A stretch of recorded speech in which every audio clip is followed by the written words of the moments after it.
Hi there. Hey guys. I'm Amanda. I'm Janae. And we're Girls Go Books Deep.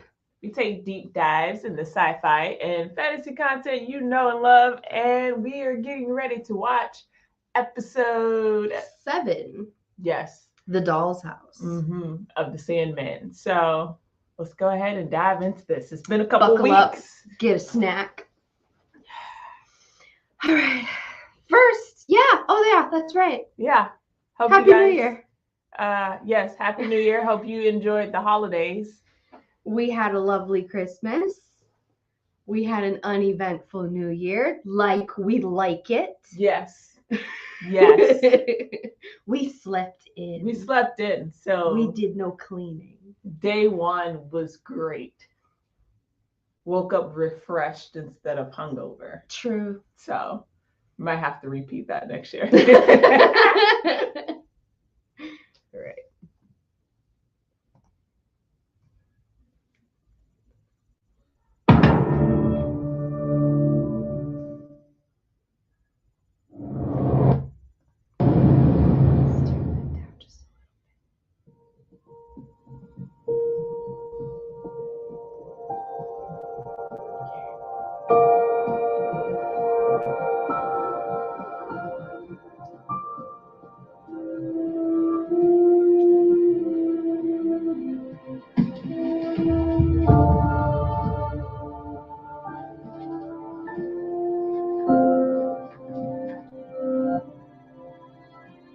Don't forget these.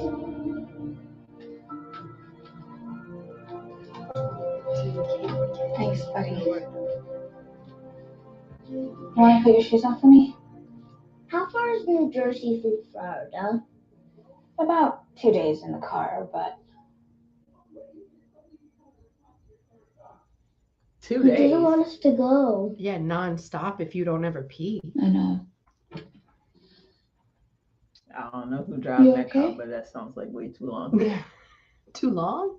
Yeah, we've driven from Florida to New York in a day.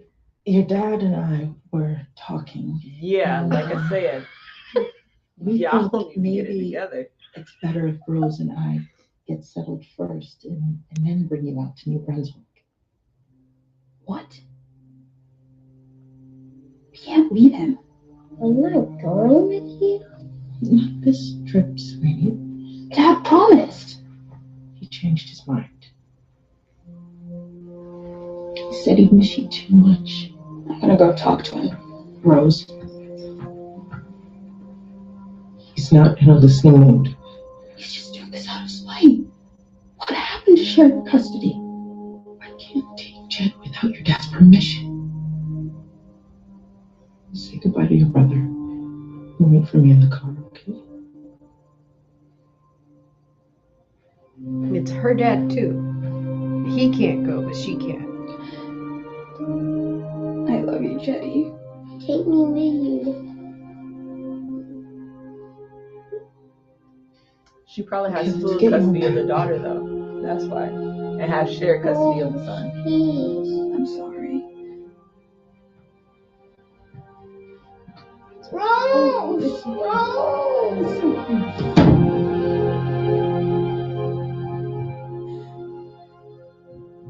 Are you there, my sister?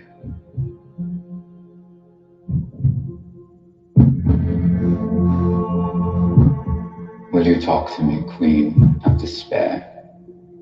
I'm always ready to listen to your desire. Despair and desire. I have news. Real news. The protocol has returned. What? Oh, him. No, he's still missing. I speak of Dream. He's managed to free himself. You seek to snare him in your machinations again. Has he not suffered enough these last 100 years? You would think so, but he's just as smug and self-important. Do you think these little games of ours will change you? This is no game, my twin. dream still behaves as if his realm is superior to ours. It's time that he learned that dreams are merely echoes of desire and despair. Whatever this new scheme is, it won't work. Did it last time or the time before? Nada was a mistake. Roderick Burgess was a diversion. Things have changed, my love. My twin. There's a dream vortex. The first for a long time. And it is a woman.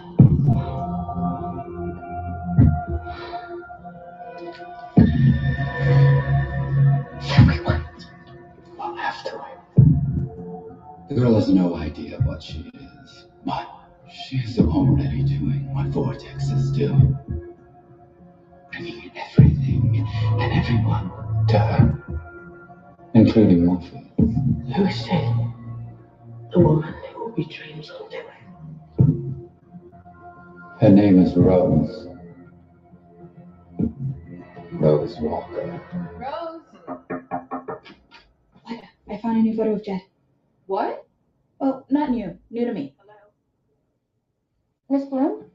Hi, it's Rose Walker, Miranda's daughter. The car's on its way. Sorry to bother you, but I was going through my mom's stuff. Carl, what are you doing here? I asked Rose if I could house it while you guys are gone. I found a photo of my brother Jed that I've never seen before. She needs shoes with that. From before the divorce, so it's at least 7 years old, but you can see his face really clearly in it. Can I send it to you? When the foster agent wouldn't tell us where she placed Jed, you said we could hire a private investigator. Well, I assume my mom's estate would cover the cost. Oh. No, I fully intend to pay your bill, just the minute I find a job. You're not hiring by any chance, are you? No? Okay. Thank you for your time.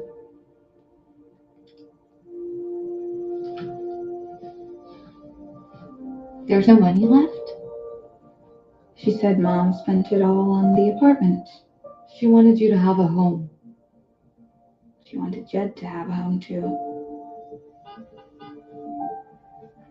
We have to go.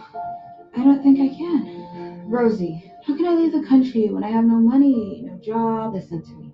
If people are paying you to be somewhere, that is a job. And this foundation is paying you to fly to London. Well, they're not paying me. Your per diem is £250 a day in cash for 7 days in exchange for one family history interview. Business class. Yeah, this foundation really wants to meet you. It's not me they want to meet. It was my mom. She was so looking forward to this. I'm a poor substitute. I know. No, thank you for coming with me. I had no choice. Your mom insisted. And I'm very glad you did. It does get easier, right? You don't still think about Hector every second of every day, do you? Champagne. Thank you. Thank you. Here. Because as my husband and your mom would tell us, life is too short not to enjoy business class. You didn't take none out of that glass, girl. Everyone's talking about it. Everyone? Who's everyone, exactly? Well, Kane mostly, but Abel, if I wanted to hear silly hedge gossip about swirling entities, I would have asked you for it. But I'm here conducting a census for Lord Morpheus, now that he's back. Now, I'll need a complete list of all entities residing here. okay, let me have a think. There's me, Hello. the House of Secrets itself, obviously, the bottling, and something unspeakably nasty in the basement. Something nasty in the basement? I just try not to go down there. And I seem to have inadvertently omitted my friend. It's called Goldie. One new addition, a baby gargoyle called Goldie. So does Lord Morpheus know about the Vortex. I can assure you, Lord Morpheus has better things to do than listen to foolish rumours. Maybe a trip to England is exactly what she needs. She's sleeping. That's progress. She hasn't been sleeping. No. She's been dealing with her mom's estate, trying to find her brother, doing whatever she has to do to keep from thinking about the fact that she's all alone now. She's not, though. No, I know, and friends are great, but What? when you lose your parents, you suddenly realize it wasn't gravity keeping you on the ground all this time. It was knowing you were someone's daughter, or sister, or wife, in my case. I'm sorry. How are you? Are you okay? Probably not, no. Why do you say that? Because instead of being back at work, I'm on a plane to London, talking to my then husband. Mom? Mom?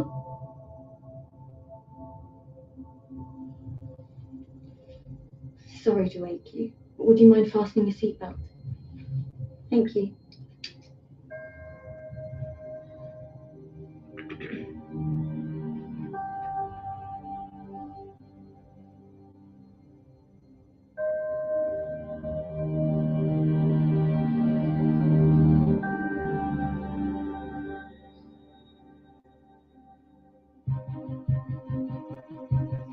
I have completed the census you requested, Lord Morpheus. Good. And? I have accounted for 11,062 of them. Wow. Someone's been busy. Yes, well, there are a handful of new entities, That is to be expected. but 3 of the major arcana are gone. Name them. The first is gold.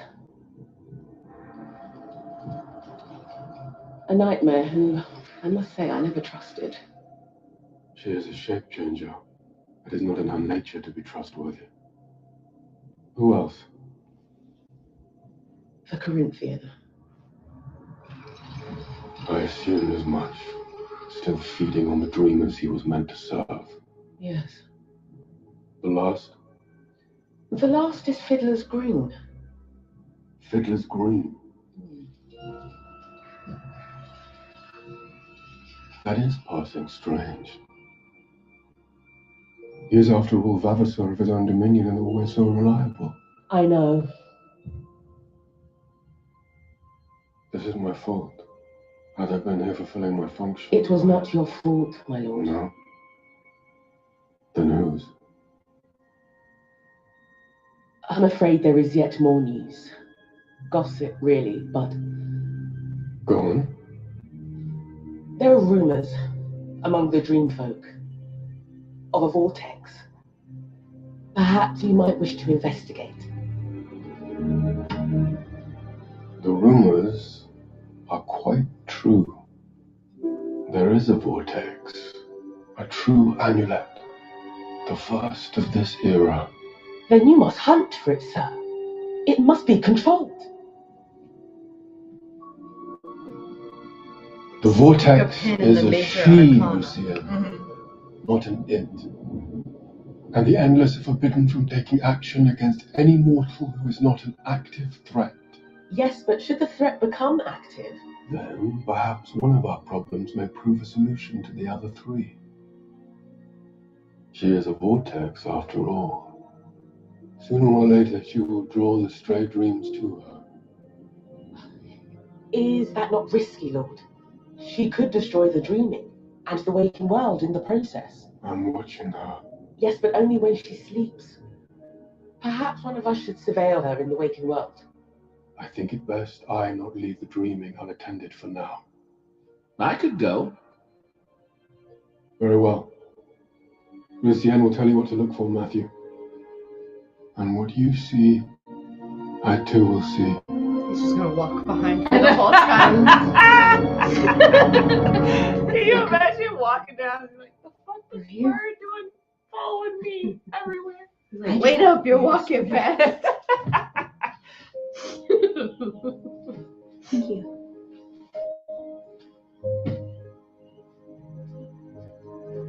Miss Walker. Hi, I'm Rose. I'm Lyda Hall.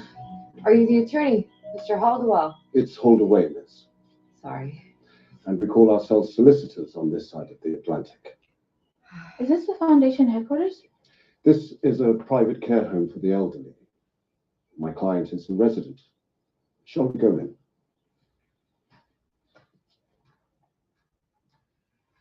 Is it not weird when If you're in following. America, every single place that you go to, it says no solicitors allowed. And you go over to England and their lawyers are called solicitors. And they must come here like, why the fuck do they hate lawyers so much? Why can't I go in here? Why can't I just stand right here? Yeah.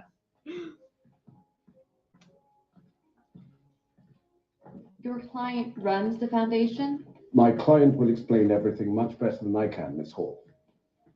Do you know what an amulet is? Or what? An amulet? It's a kind of ring, I believe. Old word. What is such a young girl run across such an old word? I'm not that young. I'm actually 21. No one ever believes me. And Nah, they I always thought she ask was to see like my 17. ID. It's annoying. What's annoying is when they stop asking. Trust me. That's true. That's true. The first time I wasn't ID'd for alcohol, I was like, How dare you offend me by not asking for my ID? you want my ID. Like, You must be Rose. I am. And this is my friend, Lyda Hall. It's a pleasure to meet you both. My name is Unity Kincaid. Thank you, Mr. Holdaway. Not at all. He's very serious, isn't he? mm. Please, come in. Thank you.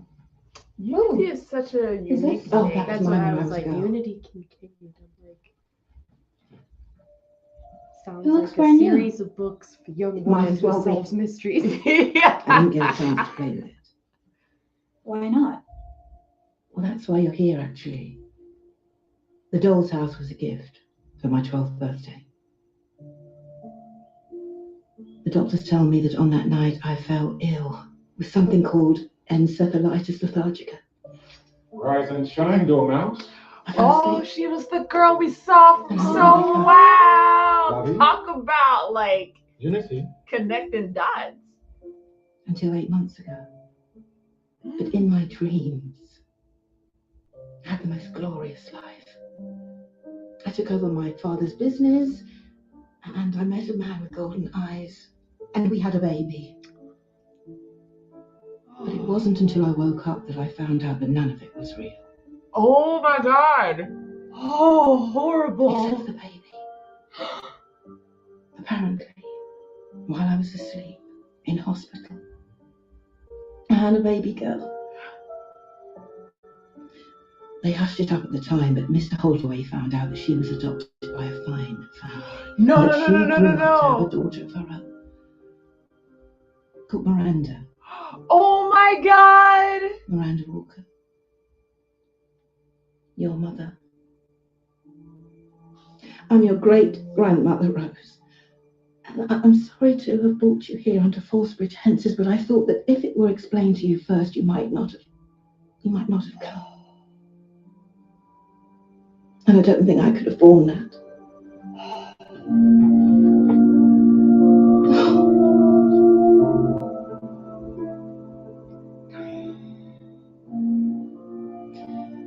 I'll let you catch up. No, you don't have to. No, please stay. I'll come back. You two talk.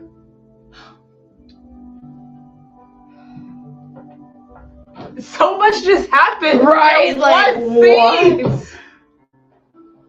Thank you both for coming. Which makes sense why she would be As the co-chairs vortex. of the planning committee, it falls to Yeah, us like- to come up with a suitable replacement for the family man. So we need a new Hold on, pause. Sorry.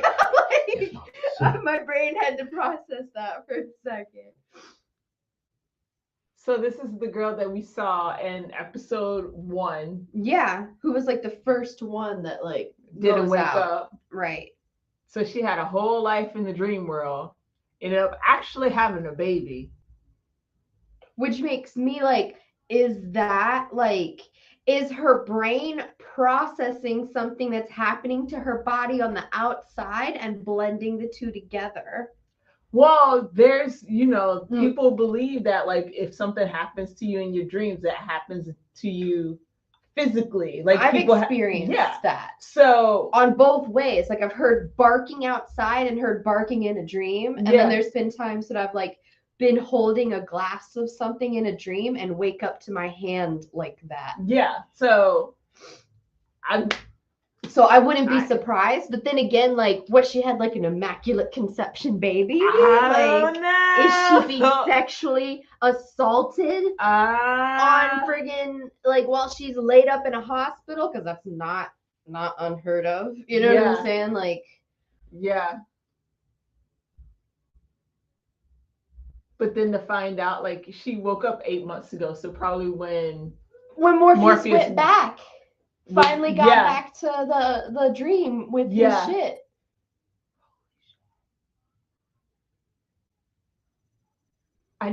Oh my god.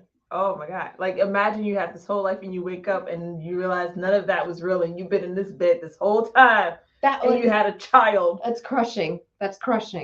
And you basically missed your child's life because her mom is not here. Yeah. So the only family you have is a grandchild that you never knew. A great-grandchild. A great-grandchild. That's like fucking soul crushing. Yeah. Every word that was coming out of her mouth, I'm like, no. Oh my god. Like trying to be like Neo dodging bullets, but there's too many bullets. Oh my god. Okay, so when they were talking about the major arcana is a reference to the tarot. Mm-hmm. There's major arcana and minor arcana, right? Major arcana are the main cards, which are like the High Priestess, the Hierophant, the World, the Moon, the Well, shit like that, right? And then the minor arcana are like cards in a deck, like the Four of Aces, the Five, blah, blah, blah, right? So the major arcana represents the soul traveling in a cyclical motion, starting as the Fool, meaning you don't know anything. And then as you progress throughout your lesson or whatever it is that you're going through and you're learning from that, you progress and you go all the way around to the conclusion of that cycle of the lesson or whatever. And the conclusion of it is called the world, right? So when it said the major arcana, it's just weird because I want to look at those pictures because the third picture immediately looks like a hand coming up like this with a major chalice in it. And that just, it looks like the Ace of Cups. It looks like the picture for the Ace of Cups in a tarot card, which is not a major arcana. It's a minor arcana. Mm-hmm. But then the other names that they're given, the Corinthian and I can't remember the other name. That just makes me want to look up and see maybe they're probably a different name. They're not going to come out with, oh, this is a Hierophant, that kind of thing. They're probably some sort of representation of something from the major arcana. So now we got to look that up because these are people they're referencing them in some kind of way So that makes me think that I would Also just look up the meaning of that card Yeah. to get some insight into the character. Okay, yeah. That's what I mean. Yeah. Also feel like for anybody who can like recognize that, they know that these three entities are major players.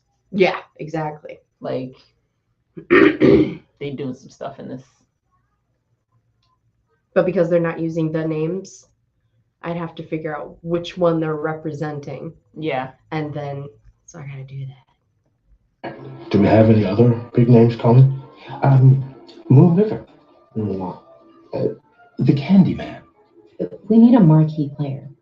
People have already bought tickets. Not as many people as last year. All the more reason to go big. Who's the one person we'd all pay to see? The Caribbean. Yeah. I reach out every year. No response.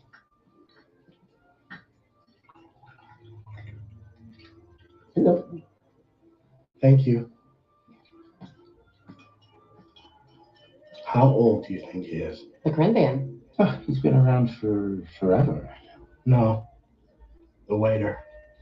Yeah, I was gonna say smoking hot 16, waiter. 17. Too old for you. He looks younger. Though there's probably been more than one Corinthian over the years. Whoever the current one is, his work is exquisite. This was last week in DC. Oh. He's on the East Coast. He's not far. What do you think he does with the eyes? He's a collector, same as us. I can invite him again through the usual channels. No, if we want to get his attention, we have to think like him. Act like him. Are you suggesting we copycat the Corinthian? Might be fun. We do not plagiarize one another's work. We have a code. We also have over 100 serial killers coming to this thing. Collectors, please. And they paid good money to see the Family Man. No, absolutely not. Fine. Have it your way. Restroom.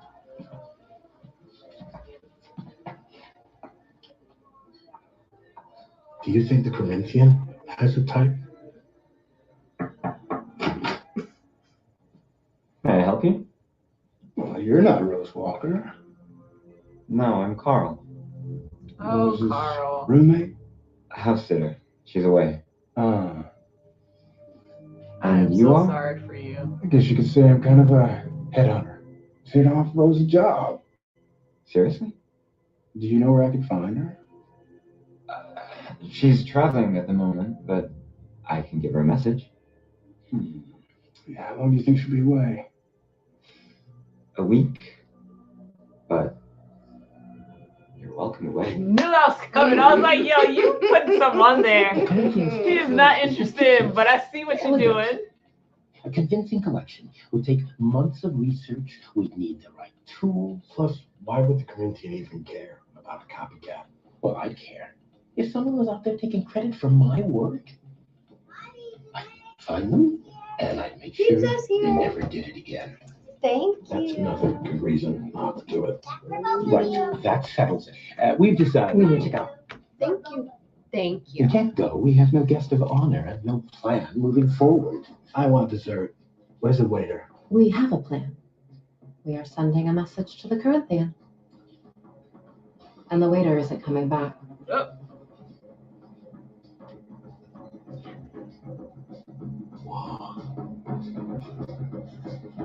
I'll just get later. Be right back.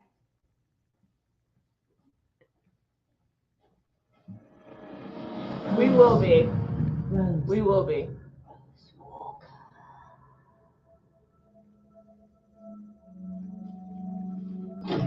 We will be. Hello, Rosie. Come in, my butterfly. You are at a crossroads, Rose Walker. How do you know my name? Who are you? Names. Each name is but a single aspect of the whole. Be satisfied with the trinity you have, love. You wouldn't want to meet us as the kindly ones. We can only caution you, sister. We can't protect you. Protect me from life. My posy, and the things that hover beyond, thrashing themselves against it. Beware dreams and houses.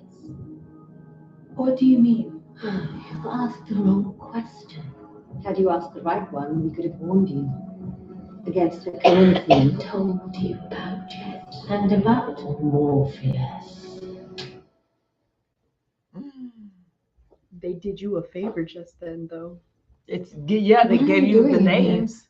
So they're like, you could have asked us about this, and this. Peace. Now I'll figure out how to call them back so you can ask them about this, and this. Oh my God. That was hilarious. So how do you two know each other?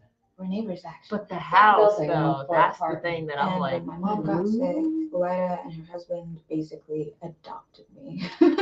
We felt like Rose adopted us. Which makes you and your husband my family too. Should I send him a plane ticket so he can join us?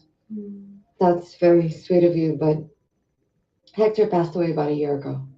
Oh no. It was an accident. Someone ran a red light. I'm so sorry. Don't be. Hector and I met in college. We were architecture majors. We opened our own firm. We had years together. But it's never enough years, though, is it? It seems we've all had our lives terribly interrupted, haven't we? Maybe that's what life is. Just a series of interruptions. Girl. And reconnections. This girl is good. I like her. We just need to locate your brother. I was hoping to hire a private investigator or maybe go down to Cape Kennedy myself at some point. Well, I think you should. I will. I just need to find a job first. What if I employ you? To do what? To locate my great-grandson. Look, I'll pay for everything. Travel, expenses, and a salary, of course. Unity. Don't worry. I mean, there's plenty of money. Our family owns Kincaid Sugar. They did? Oh my God. Look, you'll be doing me a favor. I want to meet my great-grandson. Lita, will you go with her? Let's all go. No. I'd only slow you down. But I'll be with you in spirit. No, more than that. My parents gave me this a long time ago. It's yours now. Thank you. It's a gold amulet. I was about to say, this is it. What's wrong? I had a dream in the car on the way here about an amulet. Did you? Well then, may all our dreams come true. This is the best house sitting gig I've ever had. Rose certainly left you plenty to read. You a big reader? I prefer people. It's good news for people.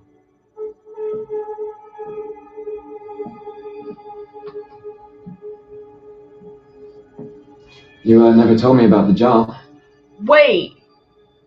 The one you found for Rose. Pause. What? Rewind. The girl from the freaking restaurant. This is the Rose she's talking about. That's Oh not my answering God. the fucking phone. What is happening in this show? What is happening in this show? Yo, these writers are too good. I can't. Like left and right. So then, now I'm wondering, like, okay, is this after the restaurant, or is this the same timeline as the restaurant? It's hard to tell if she's wearing the same damn shirt as when the I know, restaurant that's what in I'm the picture. But I mean, people can wear their clothes more than once, you know. But my mind is like, what is going on? It's all because she was talking about You Rose never is told me not about the answering the job. phone, right? Yeah. Okay. The one you found for Rose. Oh. I want Rose to come and work for me. See, I left my old job to be independent. I think with Rose at my side, I could put my boss out of business. Start something new that's just ours.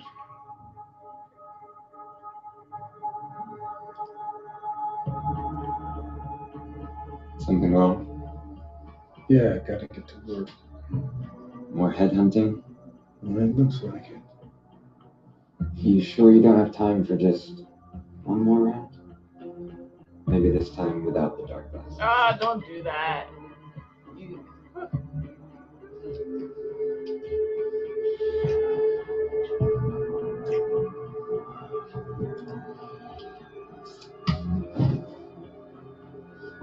She asked Rose to call me.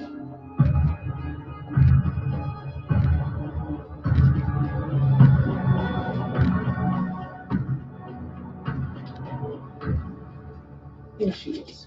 Rose Walker, 21 years of age, mother deceased, father deceased. Poor kid. There is a brother, Jed Walker, and someone else.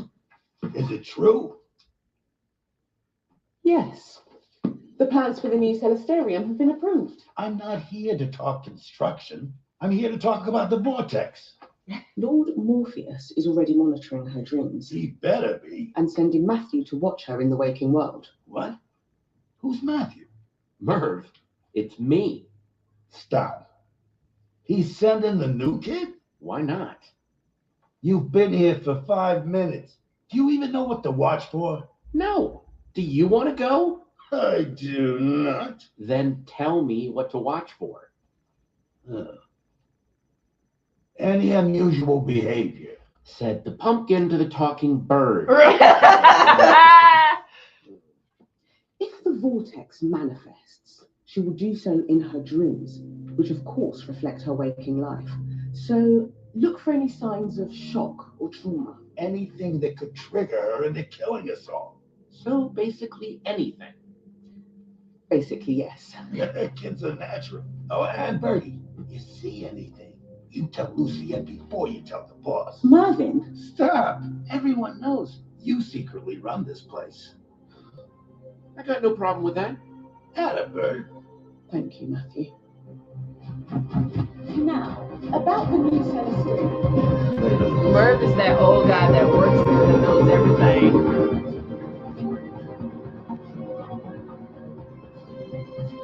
Merv is like the one person you trust with all the keys. Yeah.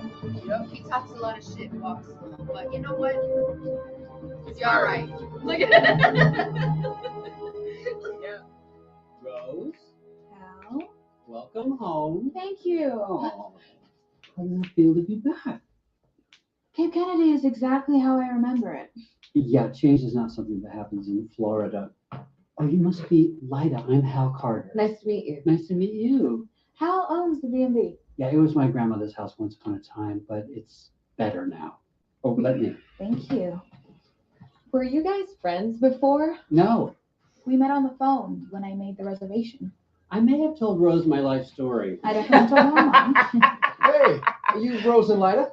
Hi, Hi, I'm Ken. I'm Barbie. It's terrible. I know. We're your downstairs neighbors. Well, not for much longer. We're off to look at some houses, but we're all going out tonight, right? If you're not too jet lagged. No, that sounds great. Great.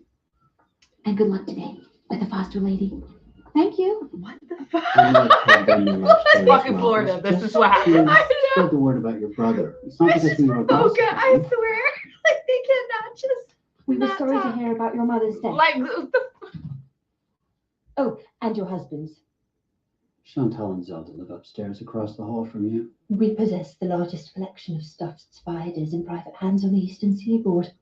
Oh, would you like to see them? Perhaps later this evening. Perhaps. Oh, Zelda would like to know if you've invited Gilbert. Yes, I slipped a note under his door. Oh, until tonight. New housemates. They're really very sweet. Oh my God, this is like Sisters, mother, daughter. the daughters. Florida version yes. of And I feel knowing this, Arnold's grandparents' Who's apartment. Gilbert? All the Gilbert weird lives ass in the Oh, people. yes! He sits up there and reads. So is that it? Or is there anyone else who knows everything about us? No secrets in this house. We're just one big, odd, happy family. Sorry. Toby, Yeah, they literally went to live with Arnold and his family. I'm sorry, Miss Walker, but as I told your mother's attorney on the phone and in my emails, I cannot by law give out your brother's information. But if you'd like to leave your information for Jet's parents... They're not his parents.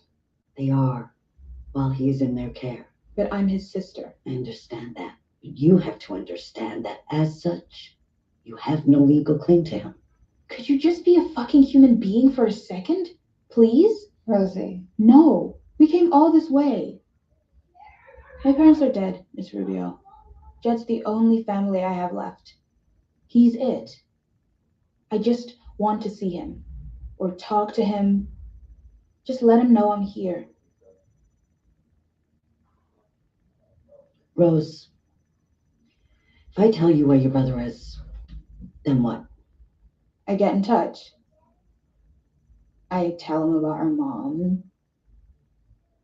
I ask him how he is, if he's okay. What do you do when he says, I don't want to live with these people, I want to live with you? Is that what you want? Are you prepared to raise a 12-year-old boy by yourself at your age?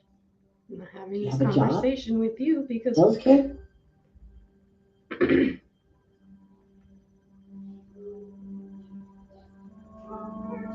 Look, if it helps, Jet's fosters were friends of your dad's. They were? They took Jet in, applied to be his fosters, and now they're getting $800 a month, so Jet's doing just fine. No. Nope. Y'all in Florida too? You know that's a lie. Sorry. I would go check in on that child. You returned. How'd it go? Well, I didn't make any new friends at the foster agency. You stood up for yourself. I was very proud of her. Well, you can tell us all about it over drinks. We're taking you out. Right now? Absolutely. Oh, you look so nice. Should we change? We always look this way. They do, even at breakfast. Right. Shall we, ladies? We'd love it. But shouldn't we wait for Hal? Hal's already there. Let's go, Hal. Okay. I love this because this house really is a perfect representation of South Florida. Yeah. The overall around it. Yeah. It's gonna come true, baby. Ain't that went through, but baby.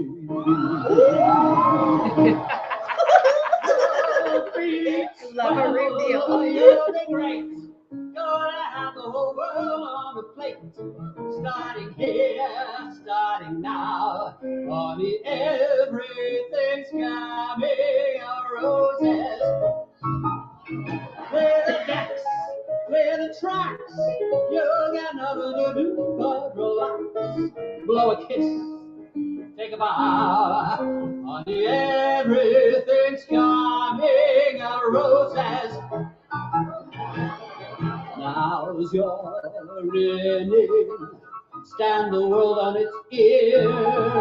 Very Lucille Ball. That'll be just the beginning.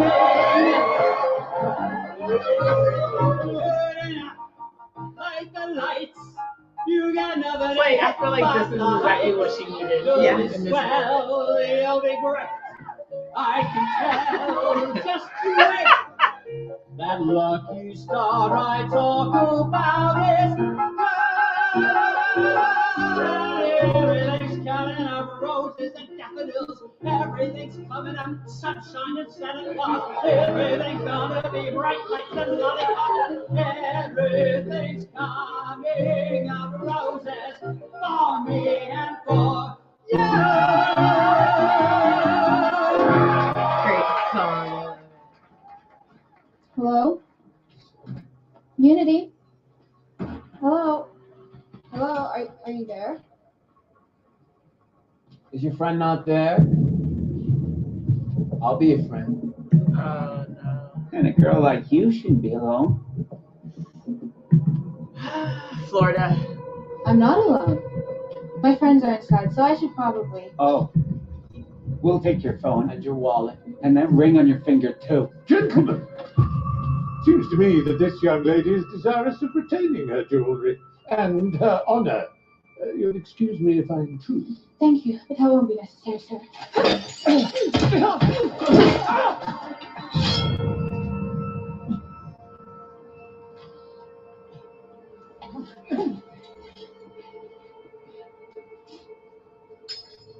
All right, miss.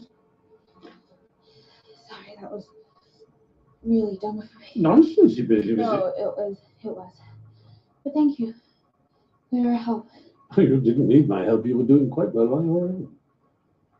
Shall we call the police? I think I just need to get home. Well, may I accompany you? The name's Gilbert, by the way. Are you the Gilbert who lives in Hell's Attic? The very same. I was about to say, where did they come downstairs from? front lodge. The very same. Where's Walker? Delighted. I was just on my way to see our landlord's theatrical endeavor. You just missed it. I was reading, lost track of time. You are sure you're all right? I just need to get some sleep. Well, let's get you home, shall we? So, what were you reading? Chesterton. You read. I don't want to be the bird who cried wolf. Oh dear. But if Rose Walker's dreams matter anything like her waking life, What happened? he was attacked outside a bar in Florida. She fought him off, though, What is she doing in Florida? looking for her missing brother. Ted Walker is missing. Well, Rose can't find him.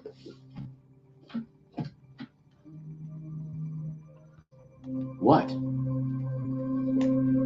I can't find him either. Yeah, it's because he's missing. No, not just from the waking world. He's missing from the dreaming. I figured if one copycat crime doesn't get the What does that mean? attention, I feel like the only reason you would be missing from the waking world and the dreaming world is because you're dead. make that Good point. 3. Fair. Yeah. Though I Yeah. consider one Really? more than a homage. You both said this was You're not absurd. awake and you're not asleep. I know. Fascinating exercise. Getting inside the mind of a fellow collector. Why? Oh, we're so horrible. We're so horrible. Why only the eyes? They are the window to the soul. And they're really hard to get out without popping them. Trick is to use your thumbs. Oh my. Yeah. I assume you were trying to get my attention. Now that you've got it, tell me why I shouldn't kill you. We would like you to be our guest Our guest of honor. at our annual gathering of collectors. People who share our hobby. We hoped that since you are the current Corinthian, you might deliver the keynote speech. The current Corinthian. Well, you don't look 130 years old to me. Thank you. Well, that's quite an honor. A gathering of like-minded souls, all sharing the same dream. A dream that the Corinthian inspired. Well, in that case, I wonder if I might bring a guest. A fellow collector? Oh, somebody who can take our shared dreams to a whole new level. Of course. Sure, yeah. What is the name of the guest? Or preferred sobriquet? Oh yeah, well, where I come from, they call her the Vortex.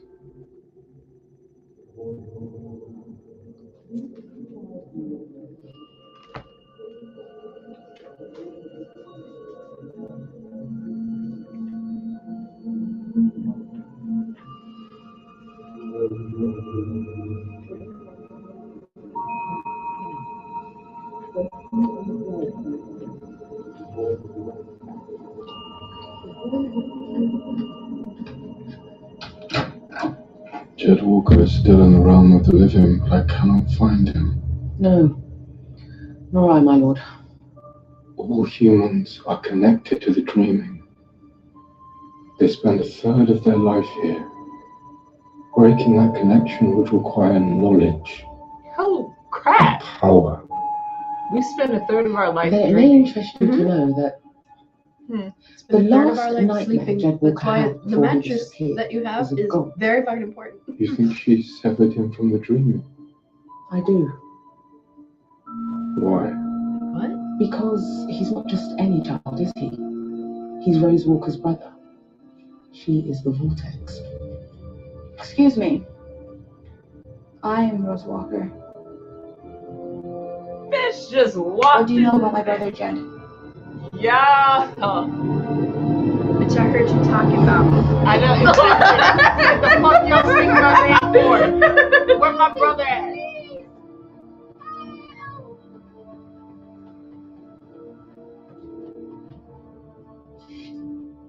Hey, Clarice. What are you doing here? I ran away. Hey, what happened? Uncle Barnaby said he's gonna lock me in the cellar. What did you do?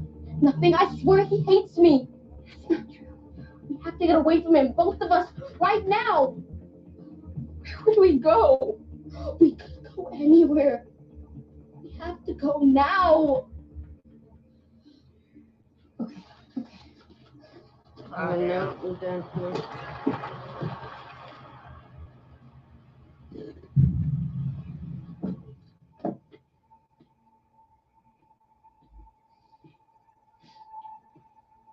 Now what's going on out here?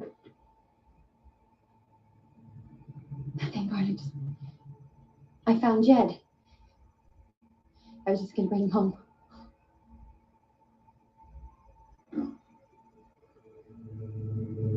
Jed's coming home with me.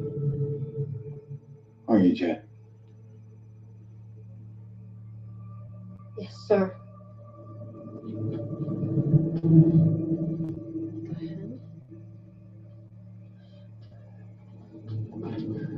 Oh no, you don't get to ride up front. You can ride in the back.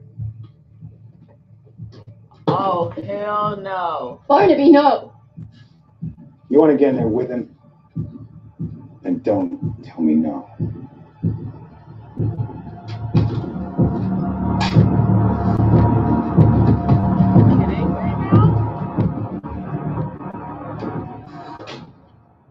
Not gonna lie, I probably would get in the trunk with the kid. Child is a child. You're an adult.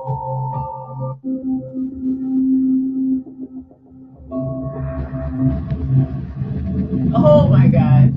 Oh. You were welcome here, Rose Walker. I swear every episode gets me. Slaps you across the face.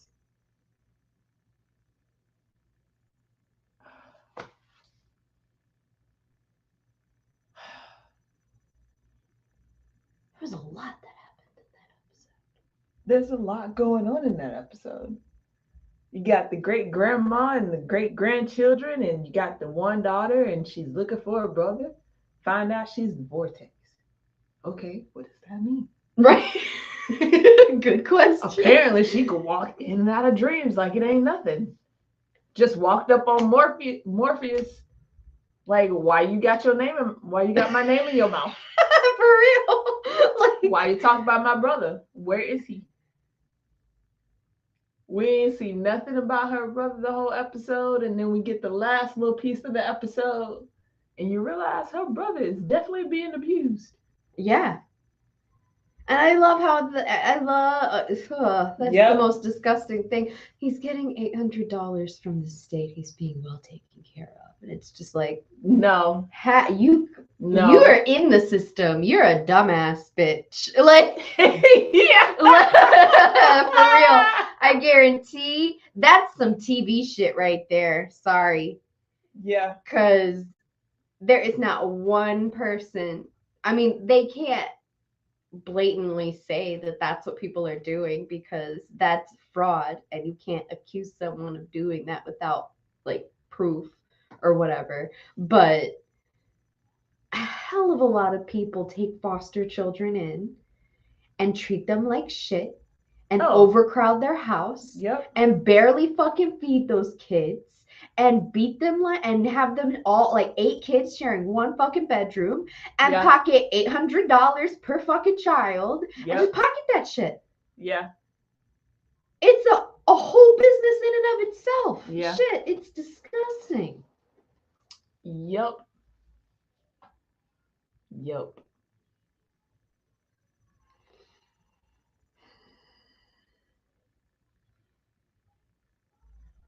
Let's go back really quick. All right, I'll read this piece. Do it. Playing house. Where? So. Trying to see what they were called. Yeah.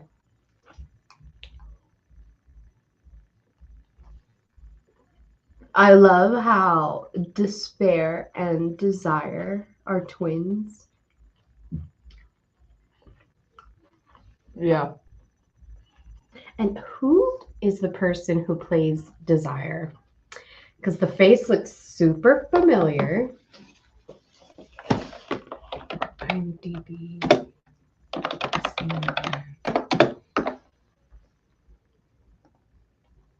I do find their casting choice very interesting. Oh, I love it. Like,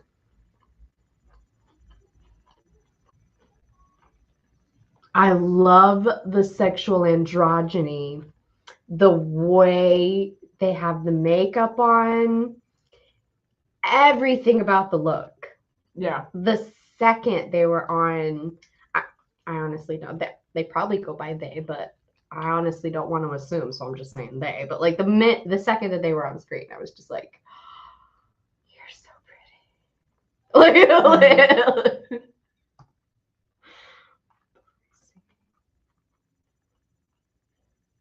Oh, okay. I must say, I never trusted. A nightmare. She is a shape changer. There are a handful of new entities, That is to be expected. but 3 of the major arcana are gone. Name them. The first is gold. Gold.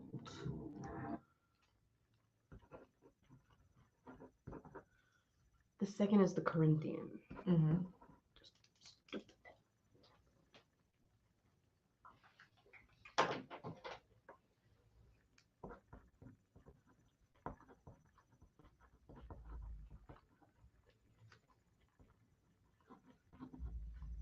Let me see the picture. A nightmare who, I must say, I never trusted.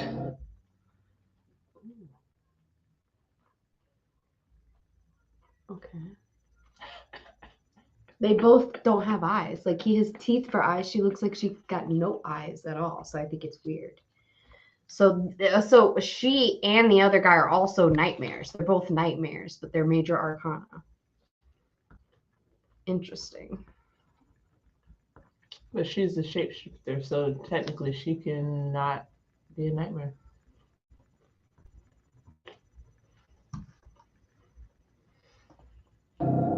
She is a shape changer. It is not in her nature to be trustworthy. Who else? The Corinthian. I assumed as much. Still feeding on the dreamers he was meant to serve. Yes. It's like a lone person. The last? Also, The last is Fiddler. I also feel like he should have figured this out on his own because all the mirrors were like shadow-esque, meaning that they were gone. Who's missing? Oh, well, if you look at your freaking glass right here, the 3 of them. Oh. Sorry. I thought that they were just using the glass to visual representation. It's like, here's my PowerPoint presentation to my boss. You know what I'm saying? That's what I was taking it as. It's green. Fiddler's Green. And it literally looks like, That is passing. yeah, like a garden with a fountain in it. Mm-hmm. So it's not a hand holding up. I thought it was a hand holding a chalice when I first saw it. Fiddler's Green. Interesting. Interesting. Okay. So over here, hold on one second. And go into my photos. Go to albums. Okay. So Galt. What the hell does Galt mean? I've heard of the like Galt Ocean Mile and stuff like that, but what does Galt mean? Countable and uncountable. A type of stiff blue clay sometimes used for making bricks. His shape changer. Oh, countable and uncountable. What the fuck does that mean? What does Galt mean in the Bible? Yeah, because these are Bible references. The Corinthian, a heavy, thick clay soil.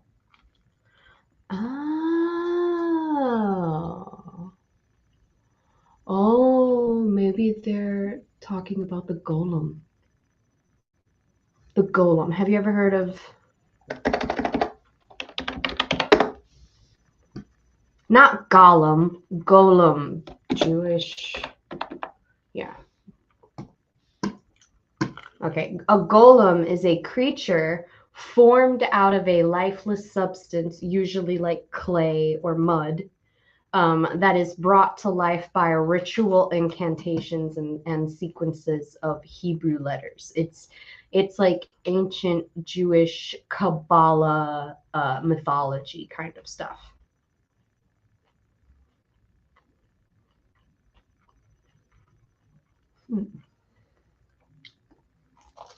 What the fuck is that?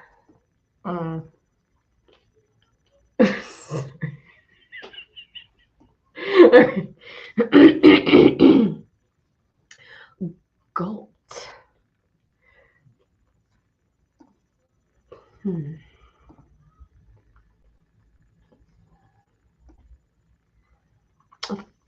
A heavy, thick clay soil. So what in the major arcana would seem like that? We have the Fool, the Magician, the High Priestess, the Empress, the Emperor, the Hierophant, the Lovers, the Chariot, Justice, Hermit, Wheel of Fortune, Strength, the Hanged Man, Death, Temperance, the Devil, the Tower, the Star, the Moon, the Sun, Judgment, and the World.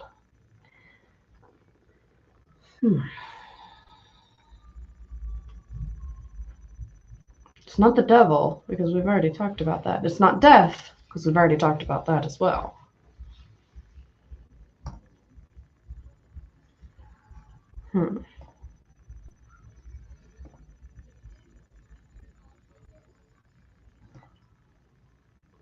Perseverance, strength, grace, Wheel of Fortune, turning of events, positive change, Hermit, Justice,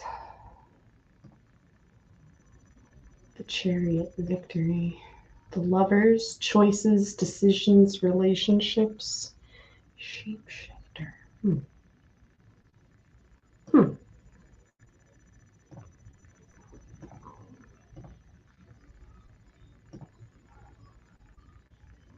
The Magician.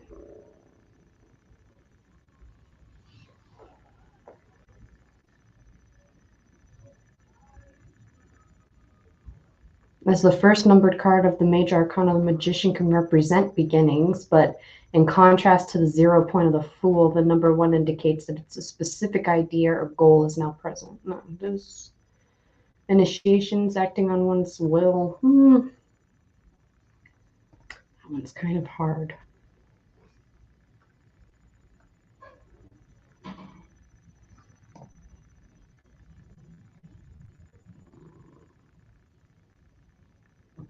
Maybe it's judgment, rebirth, evaluation, self-assessment, having to shift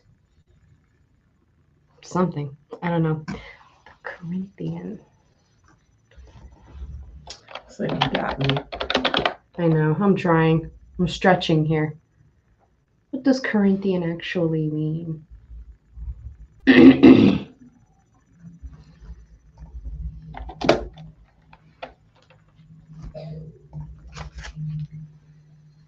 Belonging or to relating to Corinth, especially an ancient city involving displaying high standards, a native of Corinth, the Corinthian order of architecture. Who is Corinthian in mythology? In Greek mythology, Corintheus may refer to the following personages. Corintheus, eponymous founder of the city of Corinth, son of Zeus, but his tradition is not followed elsewhere.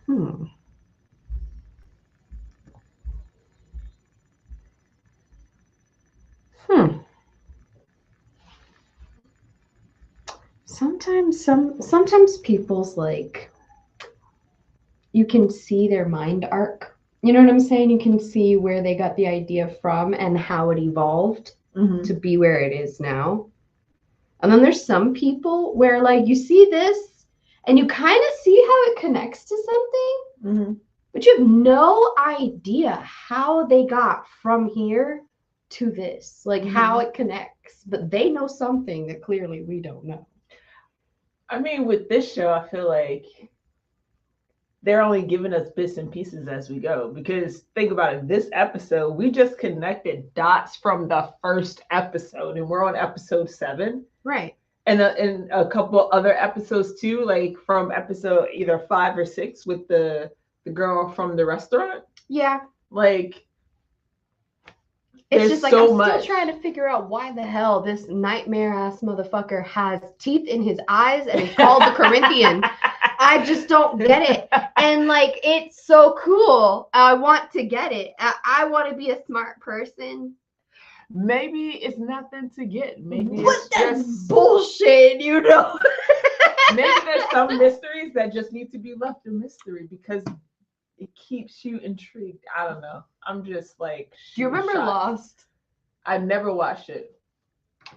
Okay, I can't and I'm believe very proud I never watched that show. I can't believe that you didn't experience that shit when it was going on because I was all wrapped up in that crazy fucking experience. But the best part about that shit, right? It's because they would all like they were the first show that I ever like got really into and would watch like the producers break the show down and the actors and the writers give interviews afterwards so you could get more. That was the first time I ever did that shit. Like that was the first I took a TV show and literally ate it like soup. You know what I'm saying? Like You guys want some more? no, we're okay. Thank you.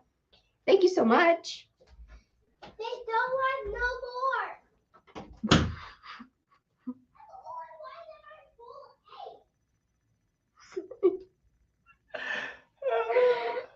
But like, so they would always give like little bits of insight as to what this represents and why we did that for that and whatever, right?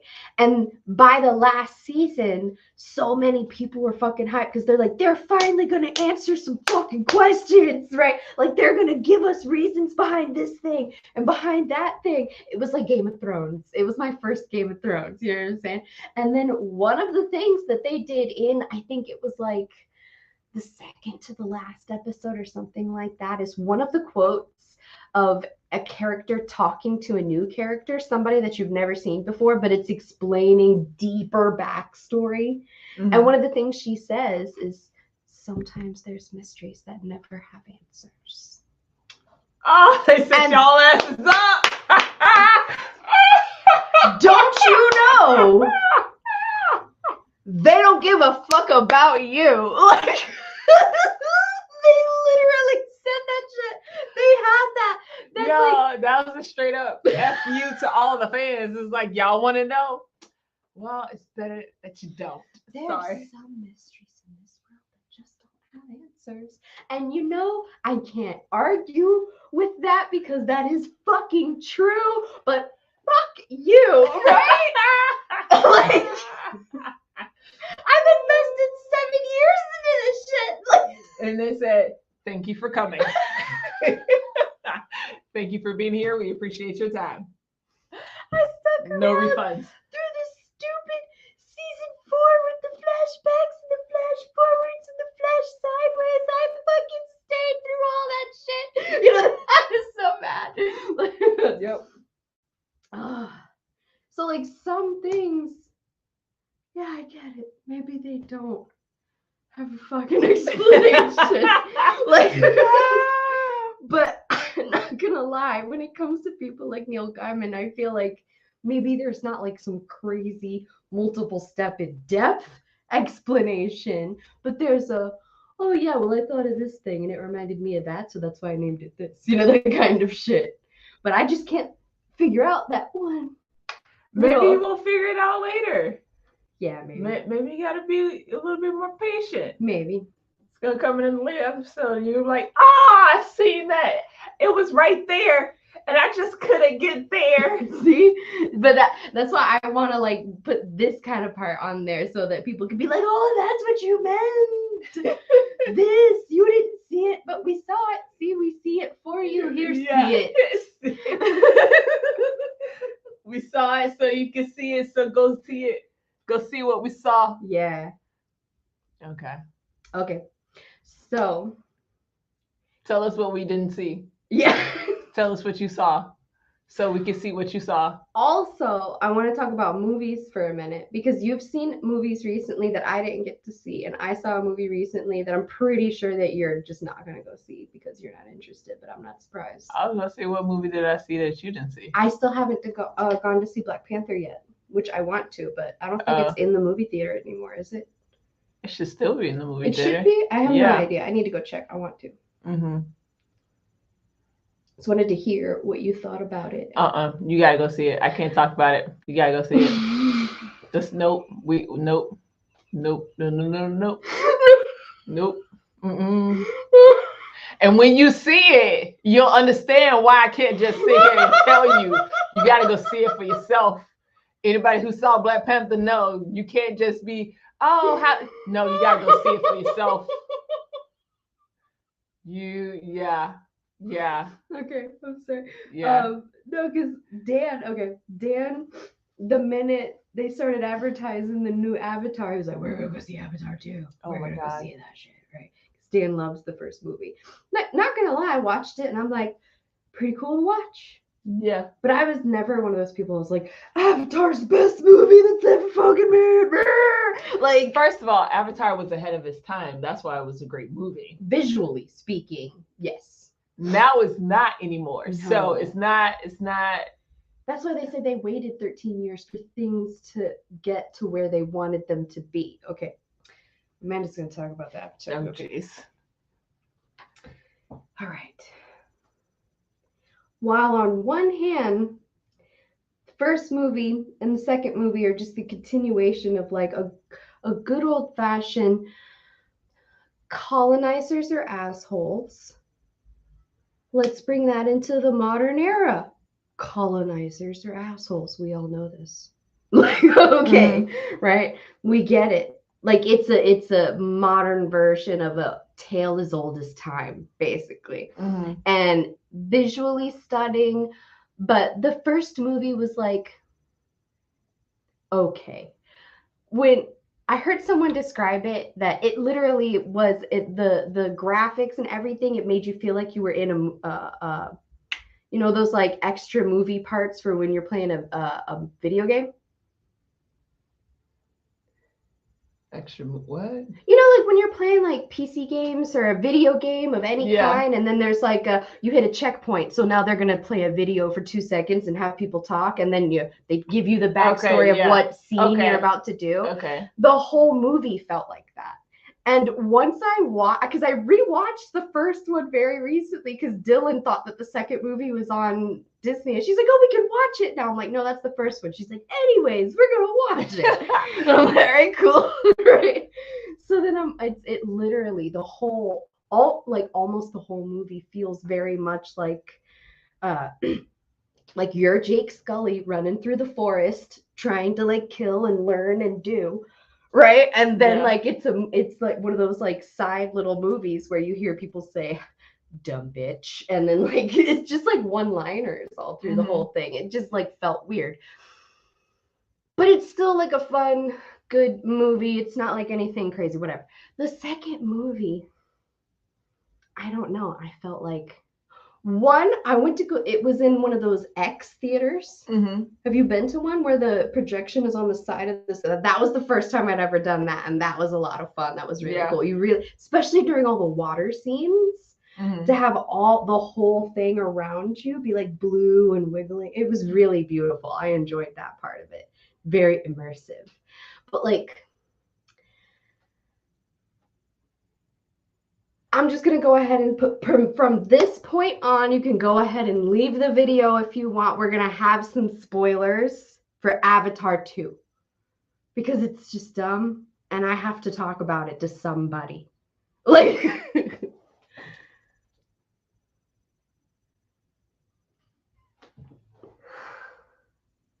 I had more complaints than any other movie. I walked out of the movie theater going, we waited 13 years and he spent how much money for that? I was so unimpressed.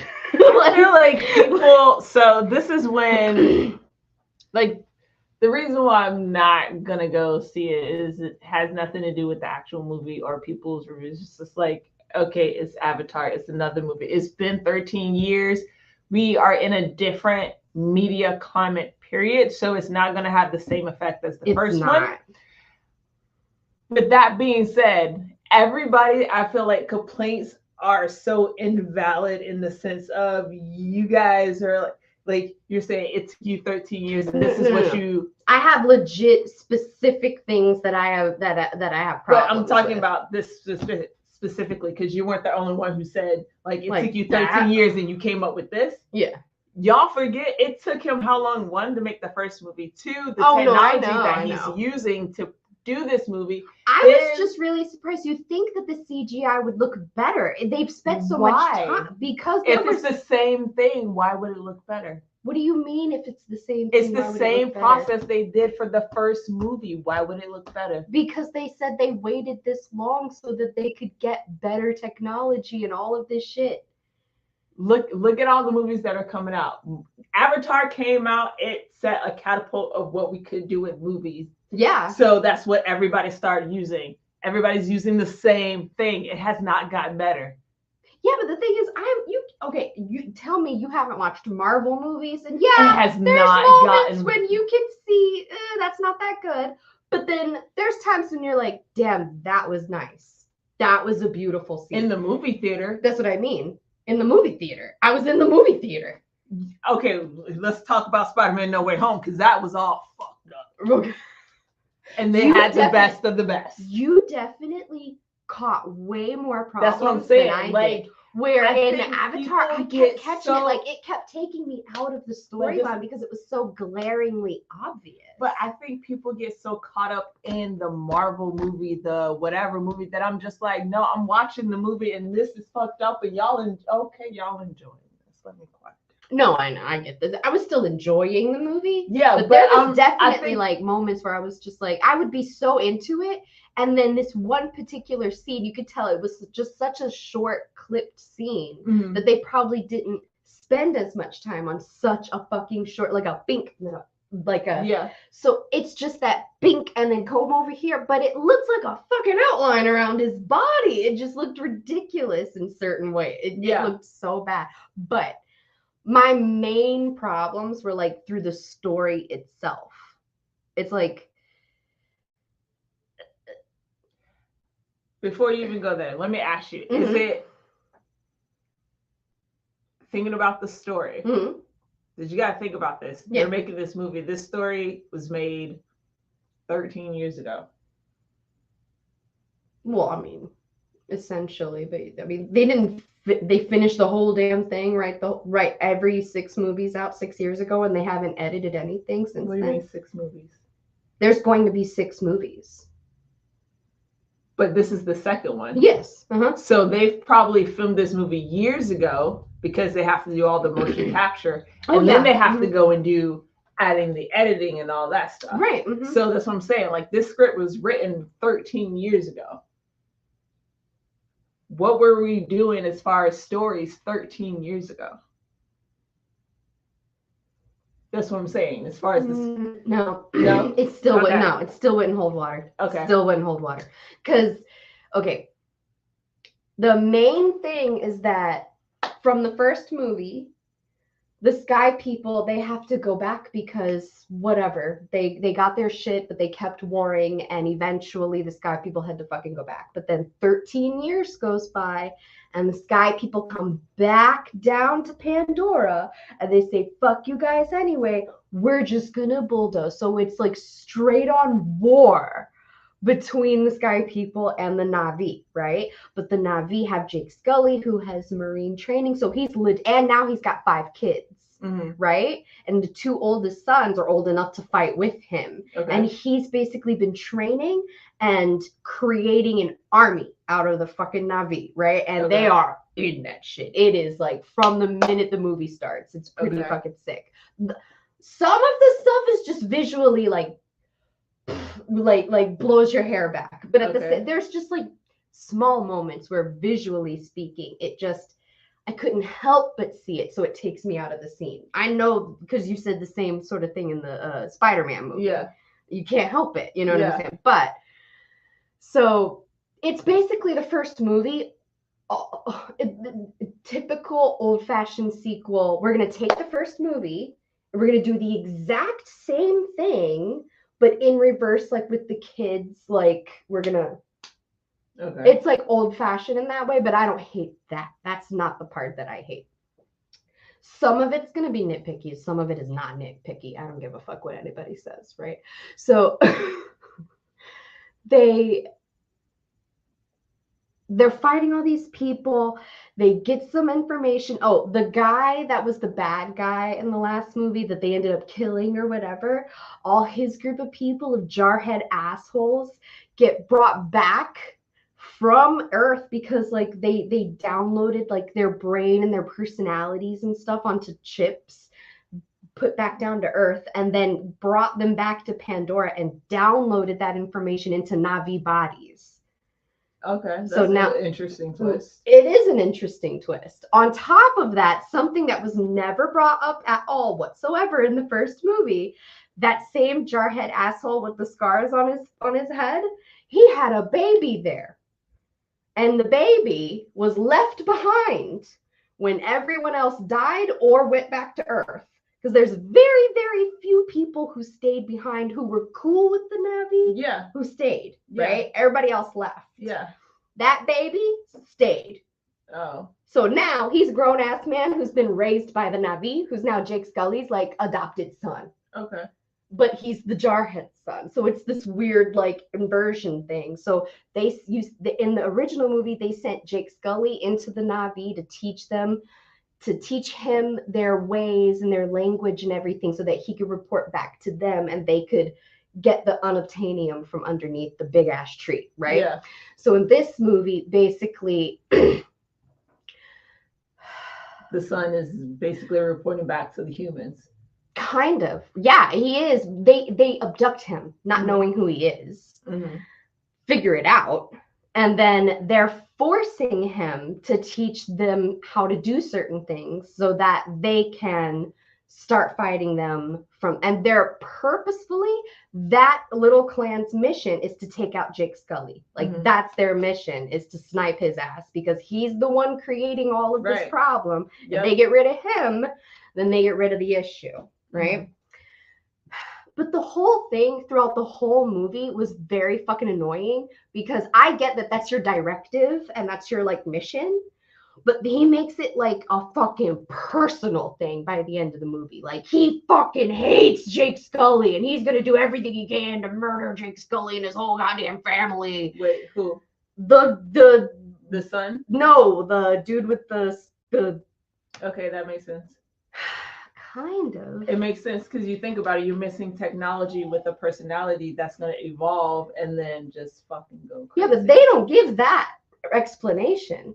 They don't give if you made it like it was obvious that like this type of personality mixed with this and added to that, it's going to get worse and worse and worse. And he's going to like, okay, that makes sense.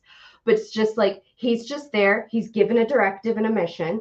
But by the end of it, he's so like just jarhead Marine dead on to it that it's just, it takes his motivation up to here. And I just didn't get, but it's like on one hand, I get why you need to kill this man. And I get why you kind of have like some feelings in some way. Now I feel like I need to watch it because I feel like you missed a piece. Maybe.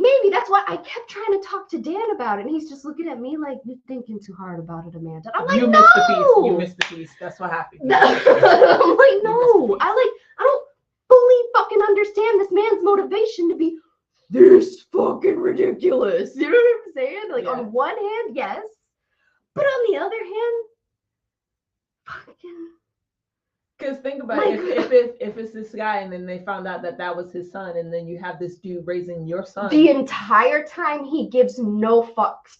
From the minute that he obtains him, he says, you're not my kid. I am not that man. It's his information downloaded into this body, but I am not him. You are not physically my kid. We don't got that. But it's obvious he's with them. He's teaching him everything. But his son is like slowly growing to hate him because no matter what, they're going to all these places searching for Jake Scully. He's burning down shit. He's threatening to kill people. And he's apologizing to all these people so hard because he can't help it. He's being forced into this situation. He hates this man. Mm-hmm. So it's not like they're creating some beautiful father-son bond. But towards the end, now in the very, very beginning of the movie, I cannot remember Jake Scully's wife's name. The female.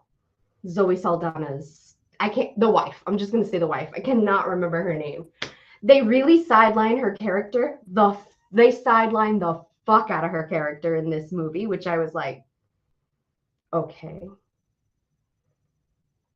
Until the very end when she comes through and just kicks everyone's ass and looks like a fucking badass, and it's awesome. Mm-hmm. But in the beginning of the movie, so they have 3 biological children. Sigourney Weaver's character, obviously she dies at the end of the first movie, but her thing, you remember when they're walking and they're leaving, they're carrying her avatar body. Yeah. Her avatar body gives birth to a baby, immaculate conception style. And Jake Scully raises that kid as one of his own. She knows who she is, that this is her mom in this tank, because they could see her and all that stuff. So she visits her mom and stuff like that. But it's really sad. But at the same time, she has this very special ability that wherever she is, it's like, what's the name of the mother spirit within it's like Aya or something like that. Something like that. Every time she's either in the water or she's just covered and everything is pulsing around her when she's sleeping and all this stuff. Like she's clearly they're very much making it obvious that this is special. This person's special. You know, that kind of thing. And then they also took on the little human kid who's called Spider.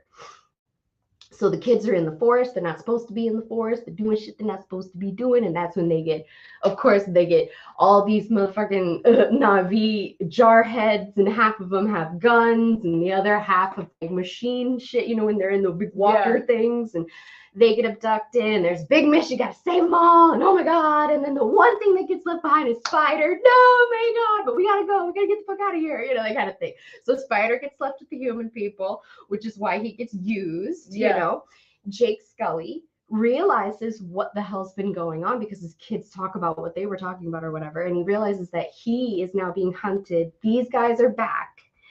And he feels like the only way he can save his family and save the people is if he leaves with his family. Leaves. I was like, I guess you have to, because then, you know, what movie do you have? You know, it's just like, what? All right, I guess. I mean, it's just one of those where it's like, you know that this is going to create a hell of a lot more problems than fix anything. And you're the leader. They've named him as the fucking leader of the whole goddamn the people. All of them. Remember when he comes through on the big red thing? He is Taruk or whatever. He's Big Daddy, come back from another lifetime. They all follow him now. Within a 3-month span, in the last movie, he's become numero uno. And now here it is 13 years later. You've been raising your kids, helping these people, being the leader of this clan. And now, because the shit is here that you've been teaching everyone, now it's like, okay, well, we got to get out of here, though. And I'm like, yeah. Okay. Because how many people you going to sacrifice just to save yourself? No, that's true. But then again, so it's like him and his kids and his wife and everybody hops on their own little flying bitches. And they go across and they fly and they fly and they fly and they fly and they fly. And then they find an archipelago. It's like Tahiti or some shit, right? With water type people. They got a little aqua green color going on. And their things right here are wider and different shit. Their tail isn't like a monkey. It's got like a little bit of a splay. It's got like a, what's it called? Like a stingray kind of thing on the bottom. Hey, John from Manchester. Hello. We're literally just like talking shit about the Avatar movie. That's all we're doing right now. Sorry. And they get picked on a little bit, but it's whatever. But so you land in this area and you're like, hey, I know me and you, we gotta know each other. We're cool, right? Is it cool if we become like runaways here in your community? Will you guys take us in? That's the issue. No matter where you go, they're gonna look for you. So you're taking your problem. It's not leaving the Na'vi people. They're still looking for your ass in the Na'vi. They're still burning people. They're still doing shit. But you left. And now you brought your shit to another community that's got not a damn thing to do with you. But they accept your ass anyways, right? So far, this is tracking with history. I'm just saying. No, you're absolutely right. Like all of it. All of it is tracking very well. Sounds like James Cameron hit it right. Go ahead. It just, I know it sucks. That's what I always said with the first movie. It's just like, oh, Christopher Columbus. You know what I'm saying? Like, yeah. It's weird because it's just like, I get why people are like, oh my God, this is da-da-da. And I'm like, no, I haven't gotten to the part that is actually like a problem. Okay. Right. Go ahead. This is all like tiny little things that are just like, again, like, well, you know, you don't like it, but if you don't do it, there is no movie. I'm not an idiot, you know? So they get them back in, they become part of the water. It's gorgeous, the whole water part of it. They're all down and doing cool shit. And so the oldest son,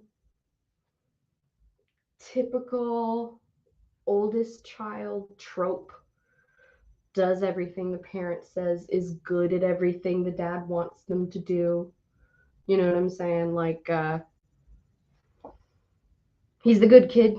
Yeah. He's the prodigal son. He's the wonderful person, right? Always looking out for his younger siblings, doing the responsible thing. Yeah. The second brother, typical middle child bullshit. You know what I'm saying? Yeah. Wants the attention, wants to do more.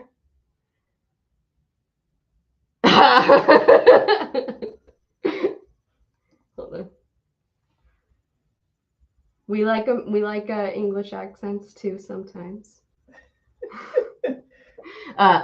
He wants to do more, but he's always kind of like screwing up a little bit or not quite meeting expectations. You know, that whole thing. But the second, like, you know, the second act basically is just following the second brother. You're really getting to know the second brother, his relationship to the girl he likes, to the boy who's picking on him, and to when he gets like the guys are picking on him, he gets left out in the middle of like open ocean where he doesn't know, and then he is about to die, about to get attacked by an animal, when a different animal comes up and hits that animal, makes it go away. He's super scared, but comes to find out that animal's kind of nice, and they form like this bond, and they swim. It's like a whale. Okay. But it's, you know, it's Pandora, so it's a 4 or you know, whatever, 3 eyes, shit like that. But they're like, it's like Free Willy. Oh They're just my like God. they're just like loving life together, swimming, loving themselves. Just oh, you have something in your fin, a hook thingy? Let me get that out for you. We're best friends now. Fucking love it. Yeah, we're talking about Avatar. They said, okay. Right? He gets a little hook thing out of his. Oh, we're best friends, right? And they're just like living life together. He goes back and he's talking to them about what he did, and they're like, yeah, right. Yeah, okay. Right? Like, and he's like, Yeah, no, for real. And he tries to show them, and then it doesn't happen.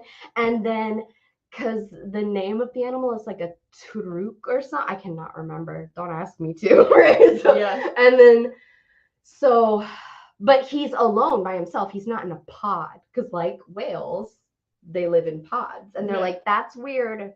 That's not real. Yeah. Don't know what you're talking about. And he's like, I know what I'm talking about. You know, like he tries, but whatever. So I guess he can communicate and talk with this fucking animal.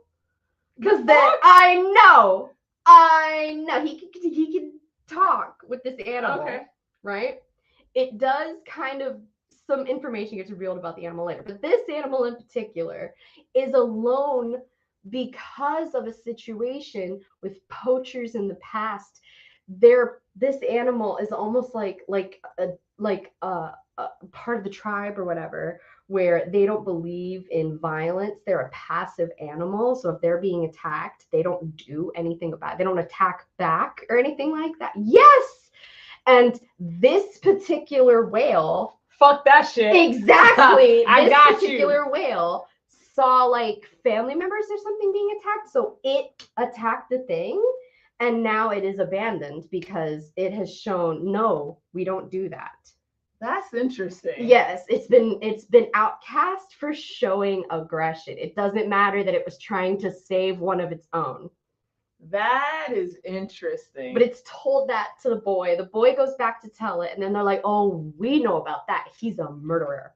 And we're like, what? And they explain what happened, a little bit more details or whatever. And he's like, and that's when you get the, oh, blah, blah, blah, all this information and shit. And then you're like, that's bullshit. And that's whatever. And then all of a sudden, like the next day, that's when the whole pod of these troops come in. And this tribe on this archipelago is it's normal for them to create a bond with an individual animal, right? And it's almost like a brother sister kind of thing, where you've created this bond with this animal and it's yours, and they go and they do their thing, but they always come back and you visit and you swim together and all this shit, right? Yeah. And they have this whole scene with all these whales coming through and the whole tribe of people diving into the water and swimming with their particular Taruk and being so happy to see them. And like the tribe's queen is pregnant at the time, and her whale has recently given birth to a baby, so they're very happy for each other, and it's this beautiful thing. Yeah, all of this shit, right? All of this shit, very cute, very Discovery Channel, you know what I'm saying? Like, so then right after this shit is when you start seeing all the asshole people again, right? So remember in the first movie, you had Giovanni Ribisi talking about the unobtainium bullshit.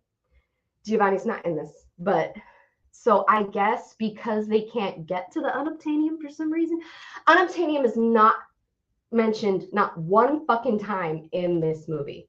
No one gives a fuck about the unobtainium. No, because they're trying to kill Jake. I guess, yeah. But no, actually, the whole reason they came back to Pandora because Earth is done. They're like, you know what? We're coming back. We're just gonna take this over. Thanks. Okay. So, but still, there's still people there though, because they have an entire fucking scene of them poaching one of these Taruk things. Mm-hmm. And it turns out that they poach the queen's Taruk with the baby. Okay. And it's a whole, and it's like, it's a horrible scene just because you know it's really, really accurate, because you know there are a lot of people who go out there and poach whales and dolphins and animals to put in these like bullshit, like we know SeaWorld used to do it.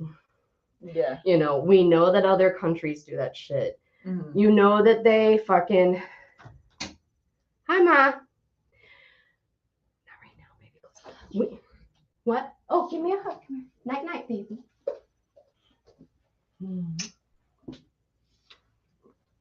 I love you so much. I love you too. Good night. Oh Dylan. You know that I'm wearing love Kayoko shirt? Yes.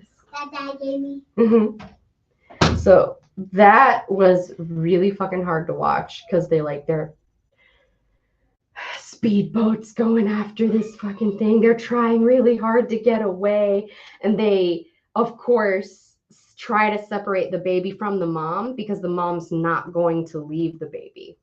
Mm-hmm. So they do that shit on purpose, and it's really disgusting to watch because they like get underneath it, and then they like let these things go, which it's like a net with all these balloons, so it like catches them up and then it like harpoons them and shit like that. You basically watch them kill this animal.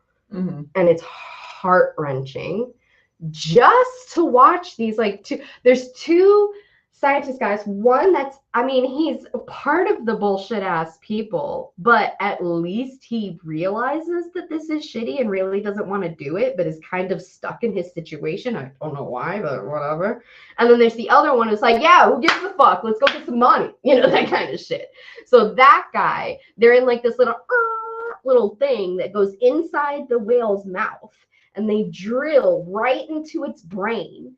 And they come out with this like golden amber. It's kind of like that ambergris stuff that whales throw up, but it's also weirdly like that conspiracy theory about like people using the special stuff that secretes from children's brains that make them like stop aging. Mm-hmm. You've heard of that? Mm-hmm. Okay, so they get this stuff. It comes out in a vial that's like this, looks like this big, and it's like, oh yeah, this whole thing goes for like $80 million on Earth. Came for Sandman. Okay, cool. All right.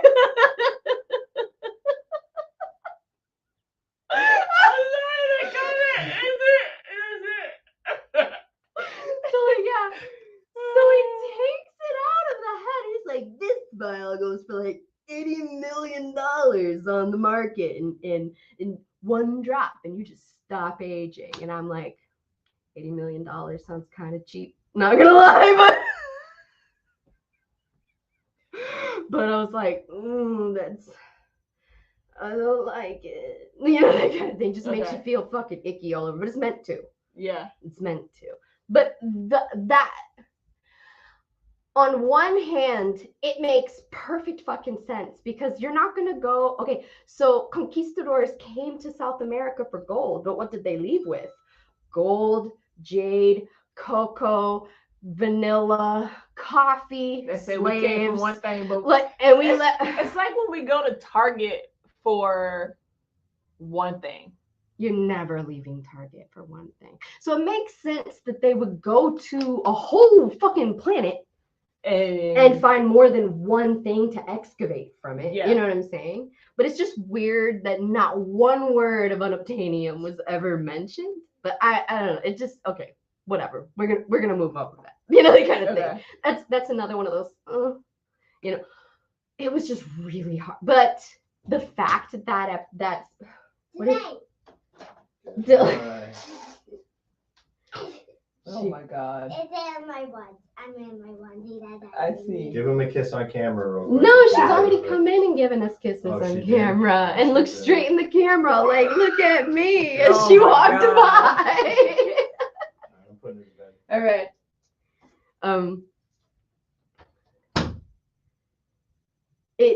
It really shitty, but it literally led up for the best moment in the movie. There's mad fight scenes and there's really good fight scenes, but the best moment in the movie comes from an animal. Okay. Right? Because if anybody likes animals, anybody, like, I won't go to SeaWorld. I won't do it after watching Blackfish. They can kiss my ass. Plus, SeaWorld sucks anyways. I've been to SeaWorld a couple of times and I don't give a shit. The original, I mean, they were looking for the Fountain of Youth, but that was actually, they thought it was here in Florida, and that was Ponce de Leon. That was not. Oh, there's quite a few conquistadors for South America. We could go into all that shit later, but like, it's like they were looking for the Fountain of Youth. But that is a good point, because basically these people are conquistadors. Yeah. And they found a Fountain of Youth in a Yeah. fucking whale's brain in their ocean. So yeah, good comparison. Exactly. My mom's like, hi, Dilly. Mom. And then it just.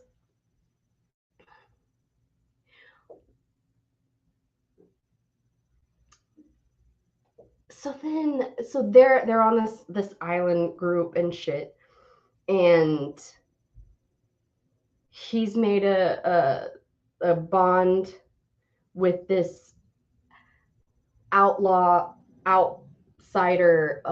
whale person. Mm-hmm. Oh, they also mention, as they're drilling into its friggin' brain, that these animals are highly intelligent, capable of language, of emotion, of art, of all kinds of shit. Like, so I was like, oh, okay, so it kind of made more sense that he's talking to a fucking whale. Like, yeah. Like that kind of shit. So, all right. So this particular type of animal is way more elevated and can talk. Still, how he was interpreting the, like Dory, like, I speak well, like, seriously,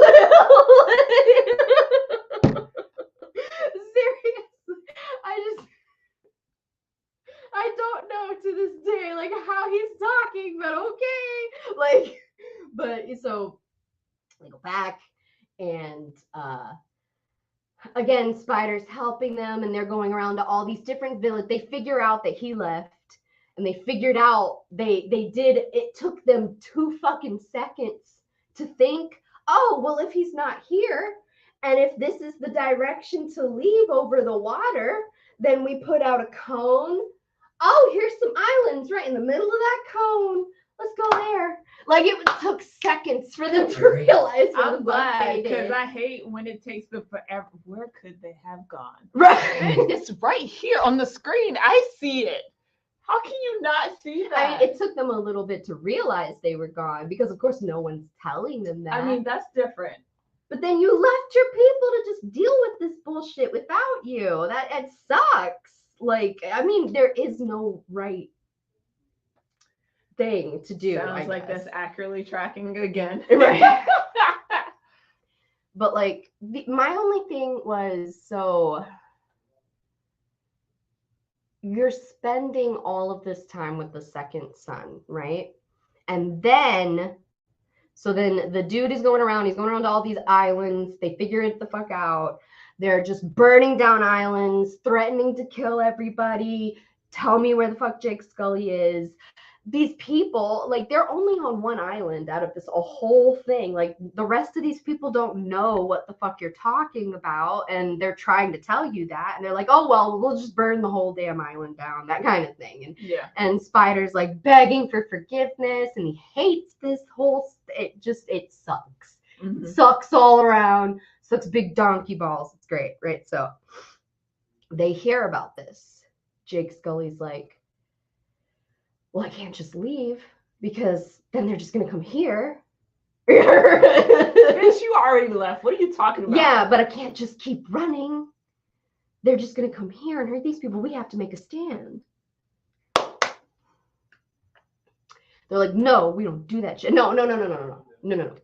What he says is all these people are like fucking ready to go fight. We're warriors. We'll kick their ass. La, la, la, la, la, that kind of thing. They're making all that because it's very much like a Polynesian type of culture that it seems, right?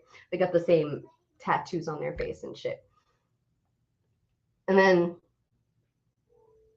so they're all ready to go kick some ass. But he's like, we can't. They're purposefully doing this to draw me out. We can't go to them. We can't take the fight to them, right? But then, of course, the same fucking situation happens from the beginning of the movie where his second son goes out to go and tell the Taruk animal to get the fuck out of here or whatever the reason. I can't even remember. But he goes out. So then his siblings go out to go get him. So then all of the siblings are out there when they're all coming. So then they get trapped. And then they realize it somehow. I can't remember how, but Jake Scully gets told one of them is able to come back. Something happens to tell Jake Scully that they're all out there. So now they're forced to the whole tribe is going to go with him. We're all going to fuck this shit up together. They all hop on there like, it's kind of like the flying things, but they're like, they literally look like Loch Ness monsters. Like they're fucking little like saltwater Loch Ness monsters, and they're on the thing, and we're gonna all kick some ass, right? They get there, and the kids are all strapped up with the fucking slap bracelets on the that's all Dilly said. The slap bracelet. They're wearing a slap bracelet. It's dying in the movie theater. I'm like, so the kids are all like tied up on the boat and shit, and the science guy is all out on his little speedboat, and they're all like, yeah, we're gonna do this, and they got like a gun on the speedboat. They're gonna shoot people, and you know, it turns into a big fucking fight scene again, right? The best moment in the whole fucking movie is the second son's little Taruk guy is in the water, and he's like, oh, I don't fucking think so, no. And he goes down really, really deep and then shoots the fuck out of the water and lands across the boat, like across the whole damn boat, like on everyone. He just says, oh, fuck you. And then and I almost leapt out of my chair. I was like, fuck yes. Like, it was the best moment. And then he like slides off, and then at a different moment when the asshole scientist that guy is on the speedboat, he's like whatever. See, now the Taruk thing, it had like from the things that they shoot to have the airbags inflate. Mm-hmm. It's like it goes like this and then spreads open. Okay. And that's what was caught in his thing. So a good chunk of his arm, like his fin, was gone. Yeah. Or whatever. And then the second one had one stuck in it. Yeah. And that's what the kid helped him with, right? Mm-hmm. So when he comes up and does that shit again, he's got one of the things that has like the chain locked on him. And then he slams over it, and the chain goes around the boat, locking the dude in real bad, and it slices off his arm. His arm goes flying through the fucking air, and I was just like, yes, best moment of the movie. I was like, give them what they fucking get. Like, I was like, yes. It was the best. But then again, I already said earlier, and this is major spoilers, the whole like a bunch of shit, like Jake Scully gets all, like at one point it's the boys that are stuck on the boat. No, it's the second son and the little girl, something, right? And the oldest son goes and gets them off and saves them. And he's like, all right, whatever. And then as they're like, other kids get stuck on, so something happens, and when they're getting off the boat, the oldest son gets shot. So then Jake Scully, as they're getting off, something happens, and the two daughters get stuck back up on the boat again. It's fucking ridiculous. But at least the little girl goes, oh, I can't believe I'm here again. Like, she just, like, at least she said that. Right? Like, she's like, I fucked up. Like, I can't believe this happened again. Like, so then in the whole fucking rigmarole, the oldest son dies. I felt zero. Okay. Everyone's crying over his body. His mother's wailing over his body. The second son is looking at Jake and he's like, I'm so sorry. He says something and Jake's like, well, yeah, you should have. Like, says some real shit to his son right then. And I'm just like,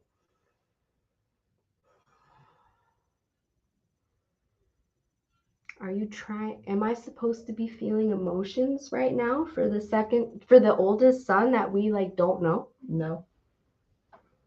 It's not set up for that. It's set up for you to feel emotions for the second son.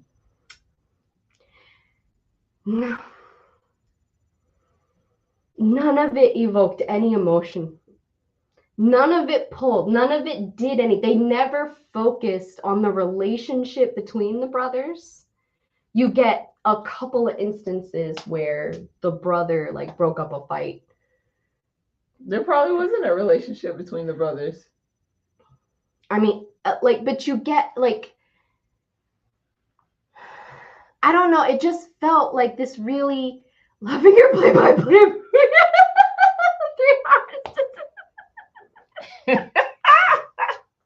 Sounds like they did not. Sounds like they did not. Not really. No. I mean, I'm not giving every detail, but yeah. This is my current problem with these movies, right? So, remember when movies used to be 90 minutes long? And yet gave you so much. And yet they can't even give you 3 hours and still tell a story? The hell? What happened? Our standards lowered. Oh, yeah. We just need eye candy. That's what movies are now, eye candy. No. But the oldest son dies, and I just felt no emotion whatsoever. I thought I would have at least felt like something because I can understand it from the mother's point of view. She's fucking going nuts. Oh, that's one thing I forgot to say. In the very, very beginning of the movie, when they're going over the family members and stuff, the mom is always a little sus about the human kid. She's always like, he'll never really be one of the people. Which, I know your husband's in a Navi body, but like, your husband used to be a human, right? Like, okay. But like, she, that's the only time you hear her say anything about it. But then again, that's like one of the only times you hear her speak. Like, they really sideline her character up until the very end when they kill her son. And then all of a sudden, mom's on the front show. That's when all of a sudden, mama's rage comes through. She hops back on that fucking boat. Rage kills every goddamn person in front of her. And it is magnificent to watch. She looks amazing. And then she comes in front of the jarhead dude who has her kid. So she straight up grabs Spider. And he's like, I don't give a fuck. It's not my real kid. She's like, oh, yeah? Gives him a nice slice, like right here. Not deep or anything, but she's like, I ain't fucking around. And then he tries to bluff again. And she goes to do some shit and he lets go and he stops. And that's when you see, okay, all right.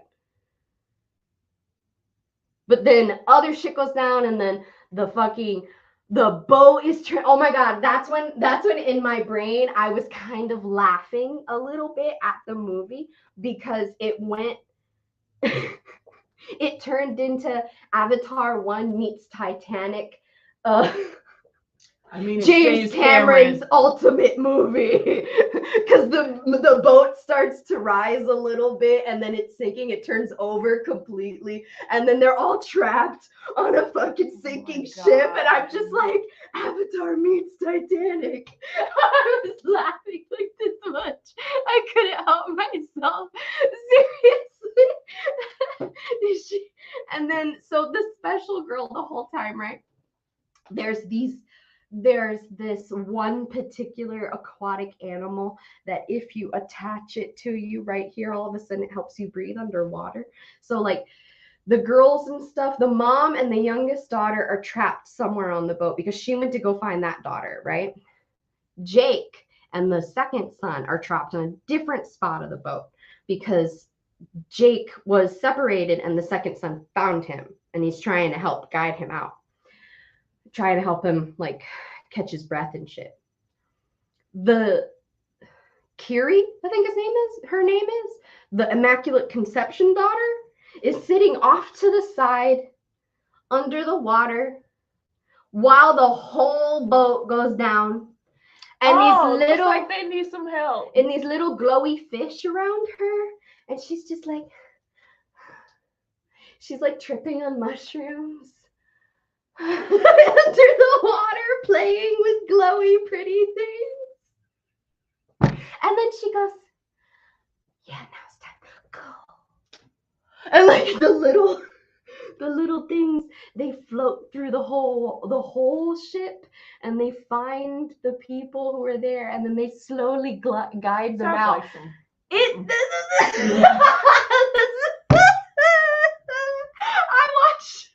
I watched someone describe that shit, and it's like, you could have done it cool, like much sooner than that. You seem to be having a great time. Good for you, queen. Like, I was just like, she over here enjoying herself. It's like, can you go help them? They messing up my bud. Yeah. She's like, YOLO. Oh my god. Oh my god. It was fucking hilarious. And then, so and Spider finds his bio, I guess you could call him his bio dad, right? Mm-hmm. The jarhead dude. Mm-hmm. Finds him, like, in a very corner, like, on the very edge of death, on the ship, about to die, about to go down with it and everything. He's getting out because he found his way out. And he's literally like, I'm gonna leave your ass. And then, of course, his own conscience, because he really is just like a very good person. Mm-hmm. He can't do it. And he goes back and he saves him. And he takes him to like a rock area and he puts it on there. And then when he comes to, he's like, oh. They have like a couple of words or whatever. And he's like, all right, let's go. He's looking at Spider like, you're coming with me, right? Let's go. And Spider's like, fuck you, and leaves. I was like, very happy with that moment. Because there was so many movies back in the day that probably would have had that kid go with his bio dad because of what the Na'vi mother did.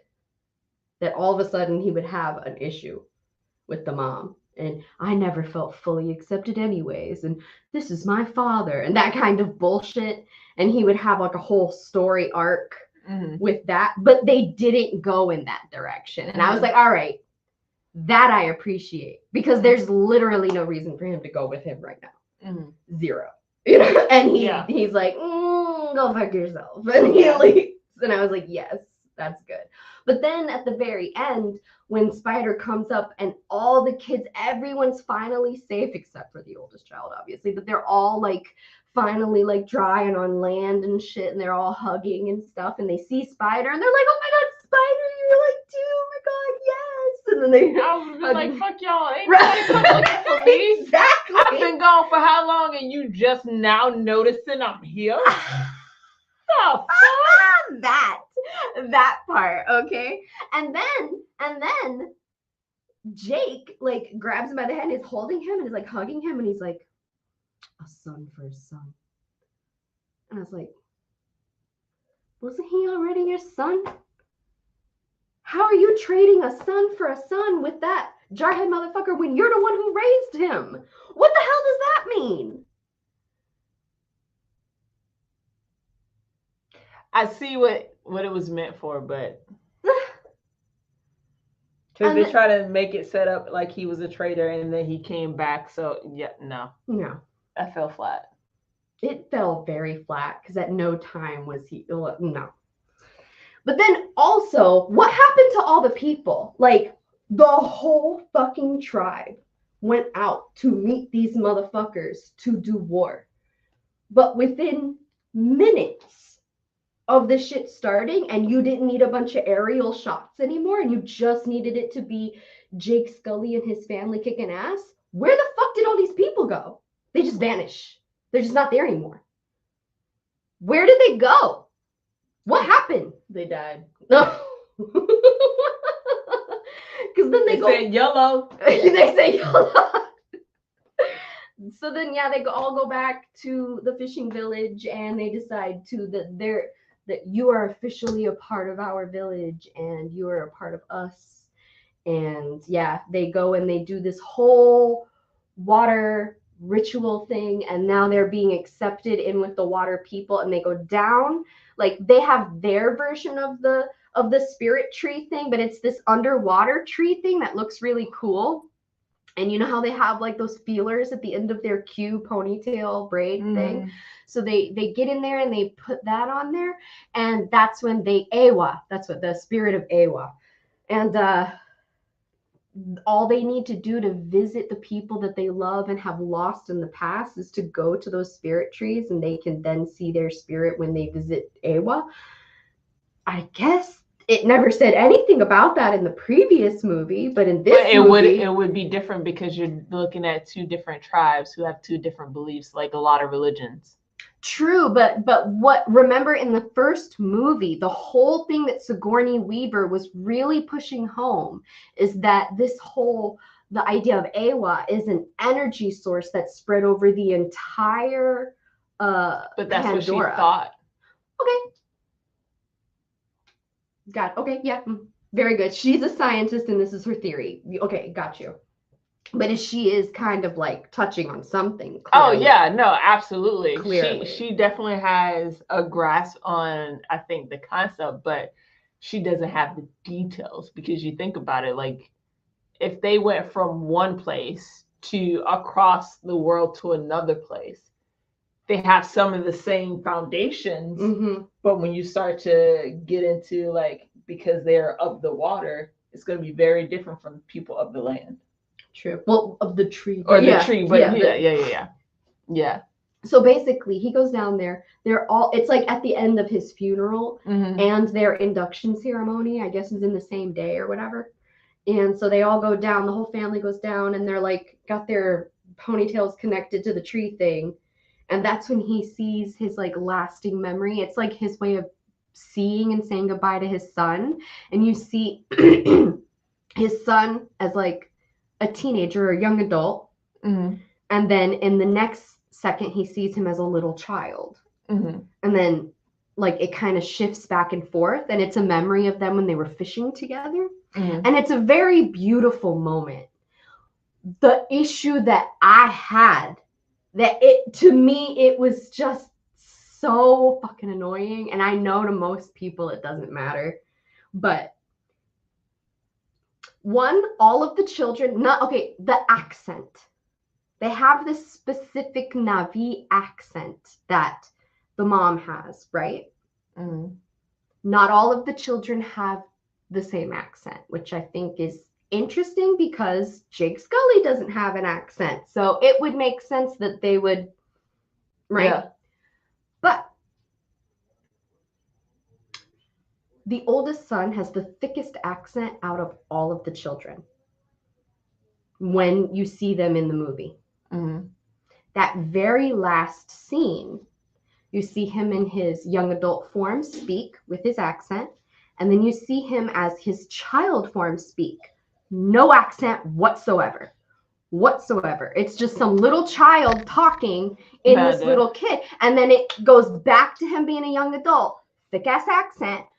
Another little kid. I'm gonna need you to stop harping on this little kid. He was trying. Because that's literally what it was. This little kid could not do an accent, and they said, fuck it. We already hired him. He's doing great for the scene. He ain't got an accent. They'll be all right.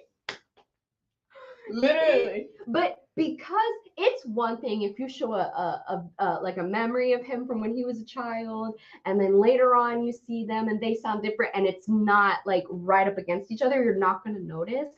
But when they're flipping back and forth between the two and they're right next to each other and one has an accent as an adult and it doesn't have an accent as a child, I'm just like I don't know why, but that bothered the fuck out of me. I was just like, oh, you killed it. It's the last scene of the movie and you killed it. Oh my God. Yeah, you being nitpicky. Yeah, at that moment. Yes. At that moment, yeah. But it was just like, why would you have an accent as an adult and no accent as a child? Because it's a fucking movie and those are two different actors. No. This movie cost how much? Get the child a fucking voice dub. Jesus Christ. No, because then we'd be talking shit about that. It already is like 100% CGI. The movie is 100% CGI, except for a few backgrounds that are clearly like real islands or whatever, water shit. Dude, I don't care. You know when it's a dub. You know when it's a dub. We've watched too much anime in our lives not to know when it's a dub. It was killing me though. It really was. So yeah, it just, I felt like I never watched the first Avatar and had no intention of watching the second movie. I'm glad I stayed for your telling of Avatar too. Thank you. Thank you. Yeah. It's like sometimes, like at first I didn't like something, but then I was like, I know you need this to move the plot along. But then it's like, see, yeah. There were parts of this movie that were better than the first movie, and then there were parts of the first movie that were better than this movie in some ways. I just feel like they could have done something for the first son's death to make it really fucking gut you, and there was no emotion behind that. See, I feel like I need to go watch it now. I was just like, it's such like this pivotal moment. They make such a big deal out of this moment, and I have no emotions. I had more emotions for the fucking whale than I did for his brother. I had a lot of emotions for the whale. The whale was the best character in the movie. Oh my God. The whale made the movie. Like, you know, I need you to watch this movie. Okay. I need to go watch. Sounds like I'm Black gonna Panther. go watch this movie. Let's go to the movie theaters, but don't go to the same movie. We'll go to 2 different movies. Oh my God. Okay, you go watch Black Panther. You're gonna be very surprised at some of the overlying themes in the movie. Now that I'm hearing about Avatar. Because actually, I heard a lot of people comparing the way the water looks from Black Panther and Avatar. And a lot of people are saying Black Panther looks better. Some people are saying Avatar looks better. Like, it's I'm like, why wouldn't really compare the two? I mean, true, I haven't watched the other, but like to me, they're just like on different sort of, it's not the same kind of movie. Well, we're in a time now where people are comparing movies to each other that have nothing to do with each other. Yeah. And it is very annoying. These two movies have water. Oh my God, which one was better? This water or this water? Oh no, wait a minute. Aquaman though. Another movie with water. Oh my God, can you believe they're gonna scrap all of the WB, like, okay, have you stayed, because I have only heard drips and dregs of the DCU stuff, but what I've seen and heard is that they're just scrapping all of that shit and they're gonna start over fresh. No, they're No. not. They're not scrapping everything because they don't spend too much money on the fucking I was Flash gonna movie. say. They just being a bunch of bitches over there. Nobody knows what they want. No, they know what they want. They just are too many cooks in the kitchen. That's what it is. Too many cooks in the kitchen. Too many people trying to play a game and then manipulate it the way they want, and now they done fucked up all the shit. True. And then on top of it, as if the WB can't get more like, to me, I'm like, y'all need to read a Rome. They're gonna redo all of the Harry Potter movies. They're gonna reboot all of the Harry Potter movies. And don't get me wrong, like well, I knew that was gonna happen one day. Like, duh. I didn't even see anything about that. No, yeah, I have. But I mean, it makes sense. Yeah. Now you're having the same effect I've been having with a lot of my movies. Yes, it is time. I just feel like you really shit the bed with the Fantastic Beast movies. They started here and went. That means nothing because there's so many. This is the problem with, I think, the WB. When they give people the creative rights to do what they need to do, it comes out great. Hence, Sandman. Yeah. That's WB. Oh. You're gonna make this. You make it. It's amazing. Yeah, but the writer is a part of it. That's what I'm saying. Giving them creative reign to do what they want to do. That's what I think is going to be the issue with the Harry Potter books, with the Harry Potter movies. No one fucking you'll have the purists and the people who are like just dropped out. Oh my god, I don't care. It has the word Harry Potter on it, and they're gonna go watch that shit. They're millennials who are just so dead set on their nostalgia, and they could give two fucks about it. But then there's gonna be like a hell of a lot of people who like boycott the movies just because of bullshit that she said on Twitter. I highly doubt that because the fact that the shit is still rolling in the fucking dough for every little thing. Oh, well, I mean, yeah. Like if y'all gonna boycott, y'all should be boycotting a lot more than just the books, the movies. You should be boycotting the merchandise, the clothes, the but I mean the people who do. The people who don't, don't. You know what I'm saying? Like it's, no matter what. There's not enough people to stop that. That's true. Because I definitely I don't know. That's just one of those things where it's like, okay, I don't agree with her statements. Okay. I still read these books when I was a child, and they were still amazing when I was a kid. And how do you change memories? You can't change memories. I get that memories can be tainted, but to me, it doesn't taint my memories.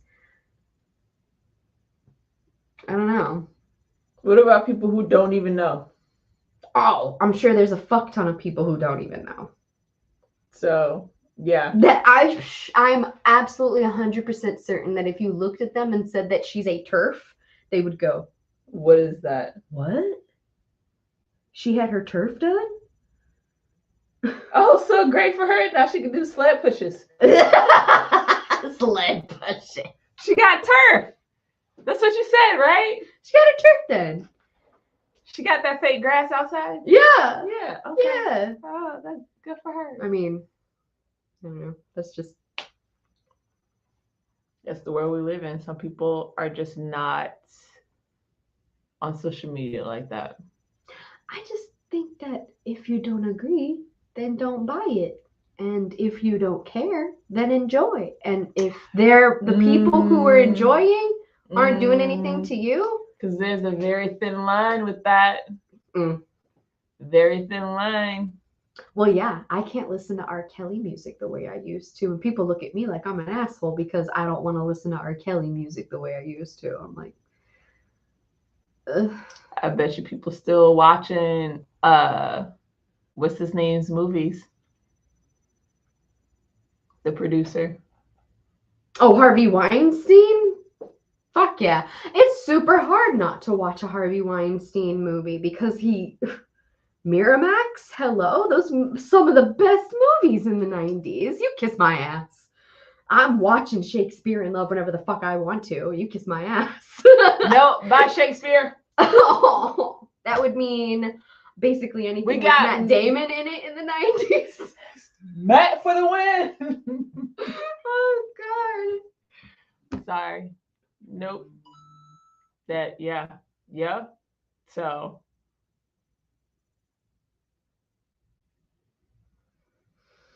That's a lot. It's a hell of a lot.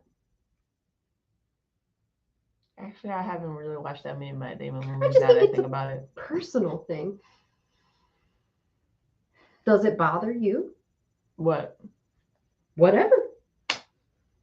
Yeah. That's what I mean. Like you as a person. Me as a person? Yeah. I don't want to subscribe to any of that. Right. So that means that I cannot participate. Right. Because participating is also encouraging because they still getting a piece of it. I hear you. So what is it that you don't want to participate in? Whatever acts that they're doing. No. I mean, you in particular as a person, is a person, a celebrity who has been canceled or anything.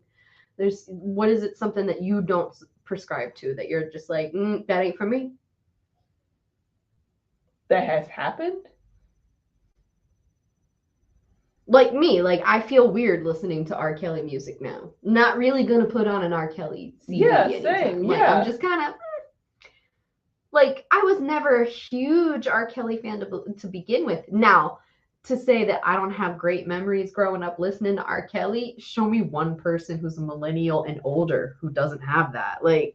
I definitely have a lot of memories, and they're good music. They're good songs. If someone were to play them at a party, I'm not going to sit down and get fucking mad and start talking to them, blah, blah, blah, blah, blah. You're not supposed to be playing this right now because it's really fucking disrespectful to women. No, that's not me. But am I going to bump his shit in my car? No. Same. Yeah. Okay. So that's just how I feel about basically anything. If you have something that has rubbed you the wrong way that you don't want to support whatsoever, I'm here to honor you, but just don't force me to also do what rubs you the wrong. You know what I'm saying? Yeah. When people are like, we have to cancel this person, and I'm just like, no. What's that gonna do? I mean, yes, it takes some money out of their pocket. But if they're a smart person, they have diversified their assets, and you not buying that one thing that they created 15 years ago is not going to affect them in the long run. Right. But when it depends on what the things are. True. Because if it's music and anything with production, no matter what, if they are smart enough, they're getting every piece of that pot. True. And then you're also not supporting everybody else who also worked on those projects. But are the people who worked on those projects victims? Or accomplices? Exactly. So that's what I mean. There's so many layers to some shit. People who think cancellation is just the answer to it. And I'm just like, life doesn't really work like that. People are canceling people for reasons that are not worth canceling for. The beginning of the Me Too movement, Harvey Weinstein ended up behind fucking bars. If there's anything that I can say, I'm like, well, damn, that shit worked. But it fucking goes too far. I mean, if they... Because you're talking about, a handful of people. No, I understand. There's always going to be... You can... That's what I mean. You can only... one of my friends had a really good point because I was talking about a bunch of conspiracy shit. Mm-hmm. We were smoking, hanging out, whatever. And I'm just like, oh my God, this Saudi prince who created the biggest yacht ever. Did you see that it's in the shape of a fucking floating turtle and the name of it and blah blah blah, like my brain was going nuts. And then she was all just like, wow, I would have never put those things together. It's just like, bro, I be thinking of some shit. And then she's like, you can tell she's like mulling things over in her brain, and she's like making us something to drink in the kitchen. And she goes, can I ask you something? I'm like, what? She goes, what do you do with this information? Yeah. I'm like, ooh, good question. I'm like, mostly you arm yourself so that you're not naive walking into certain things. And then you arm your kid so that they're not naive. But beyond a certain point, you really can't do anything. So you can't focus. You can't continue to focus on things that you have zero control over, because you will make yourself go insane. And you will have horrifying, debilitating depression. Been there, done that. You know what I'm saying? But that's why people, I think that's the essence of cancellation at its core, is that like people are trying to control what they can. What they can control is what they spend their money on. Yeah. I'm not going to support something that I don't condone or agree with or think is ethical or whatever. Yeah. I just have a problem with people shoving their shit down other people's throats. People act like this new, how is it better than religion? If you're constantly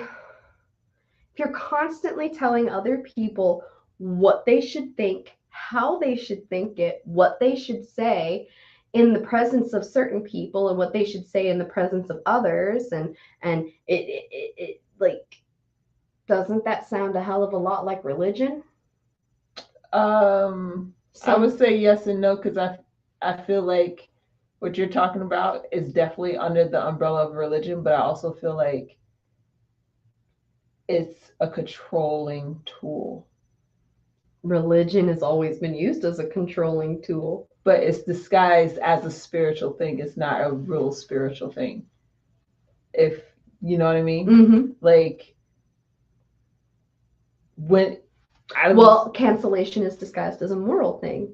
Exactly. You're morally superior. Let's cover it like this, sugarcoat it so they don't know what's going on, and they'll eat all the sugar.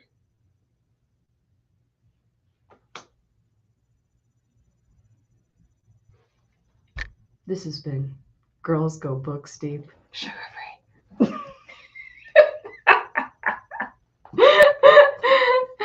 All right, we gotta go to your next review.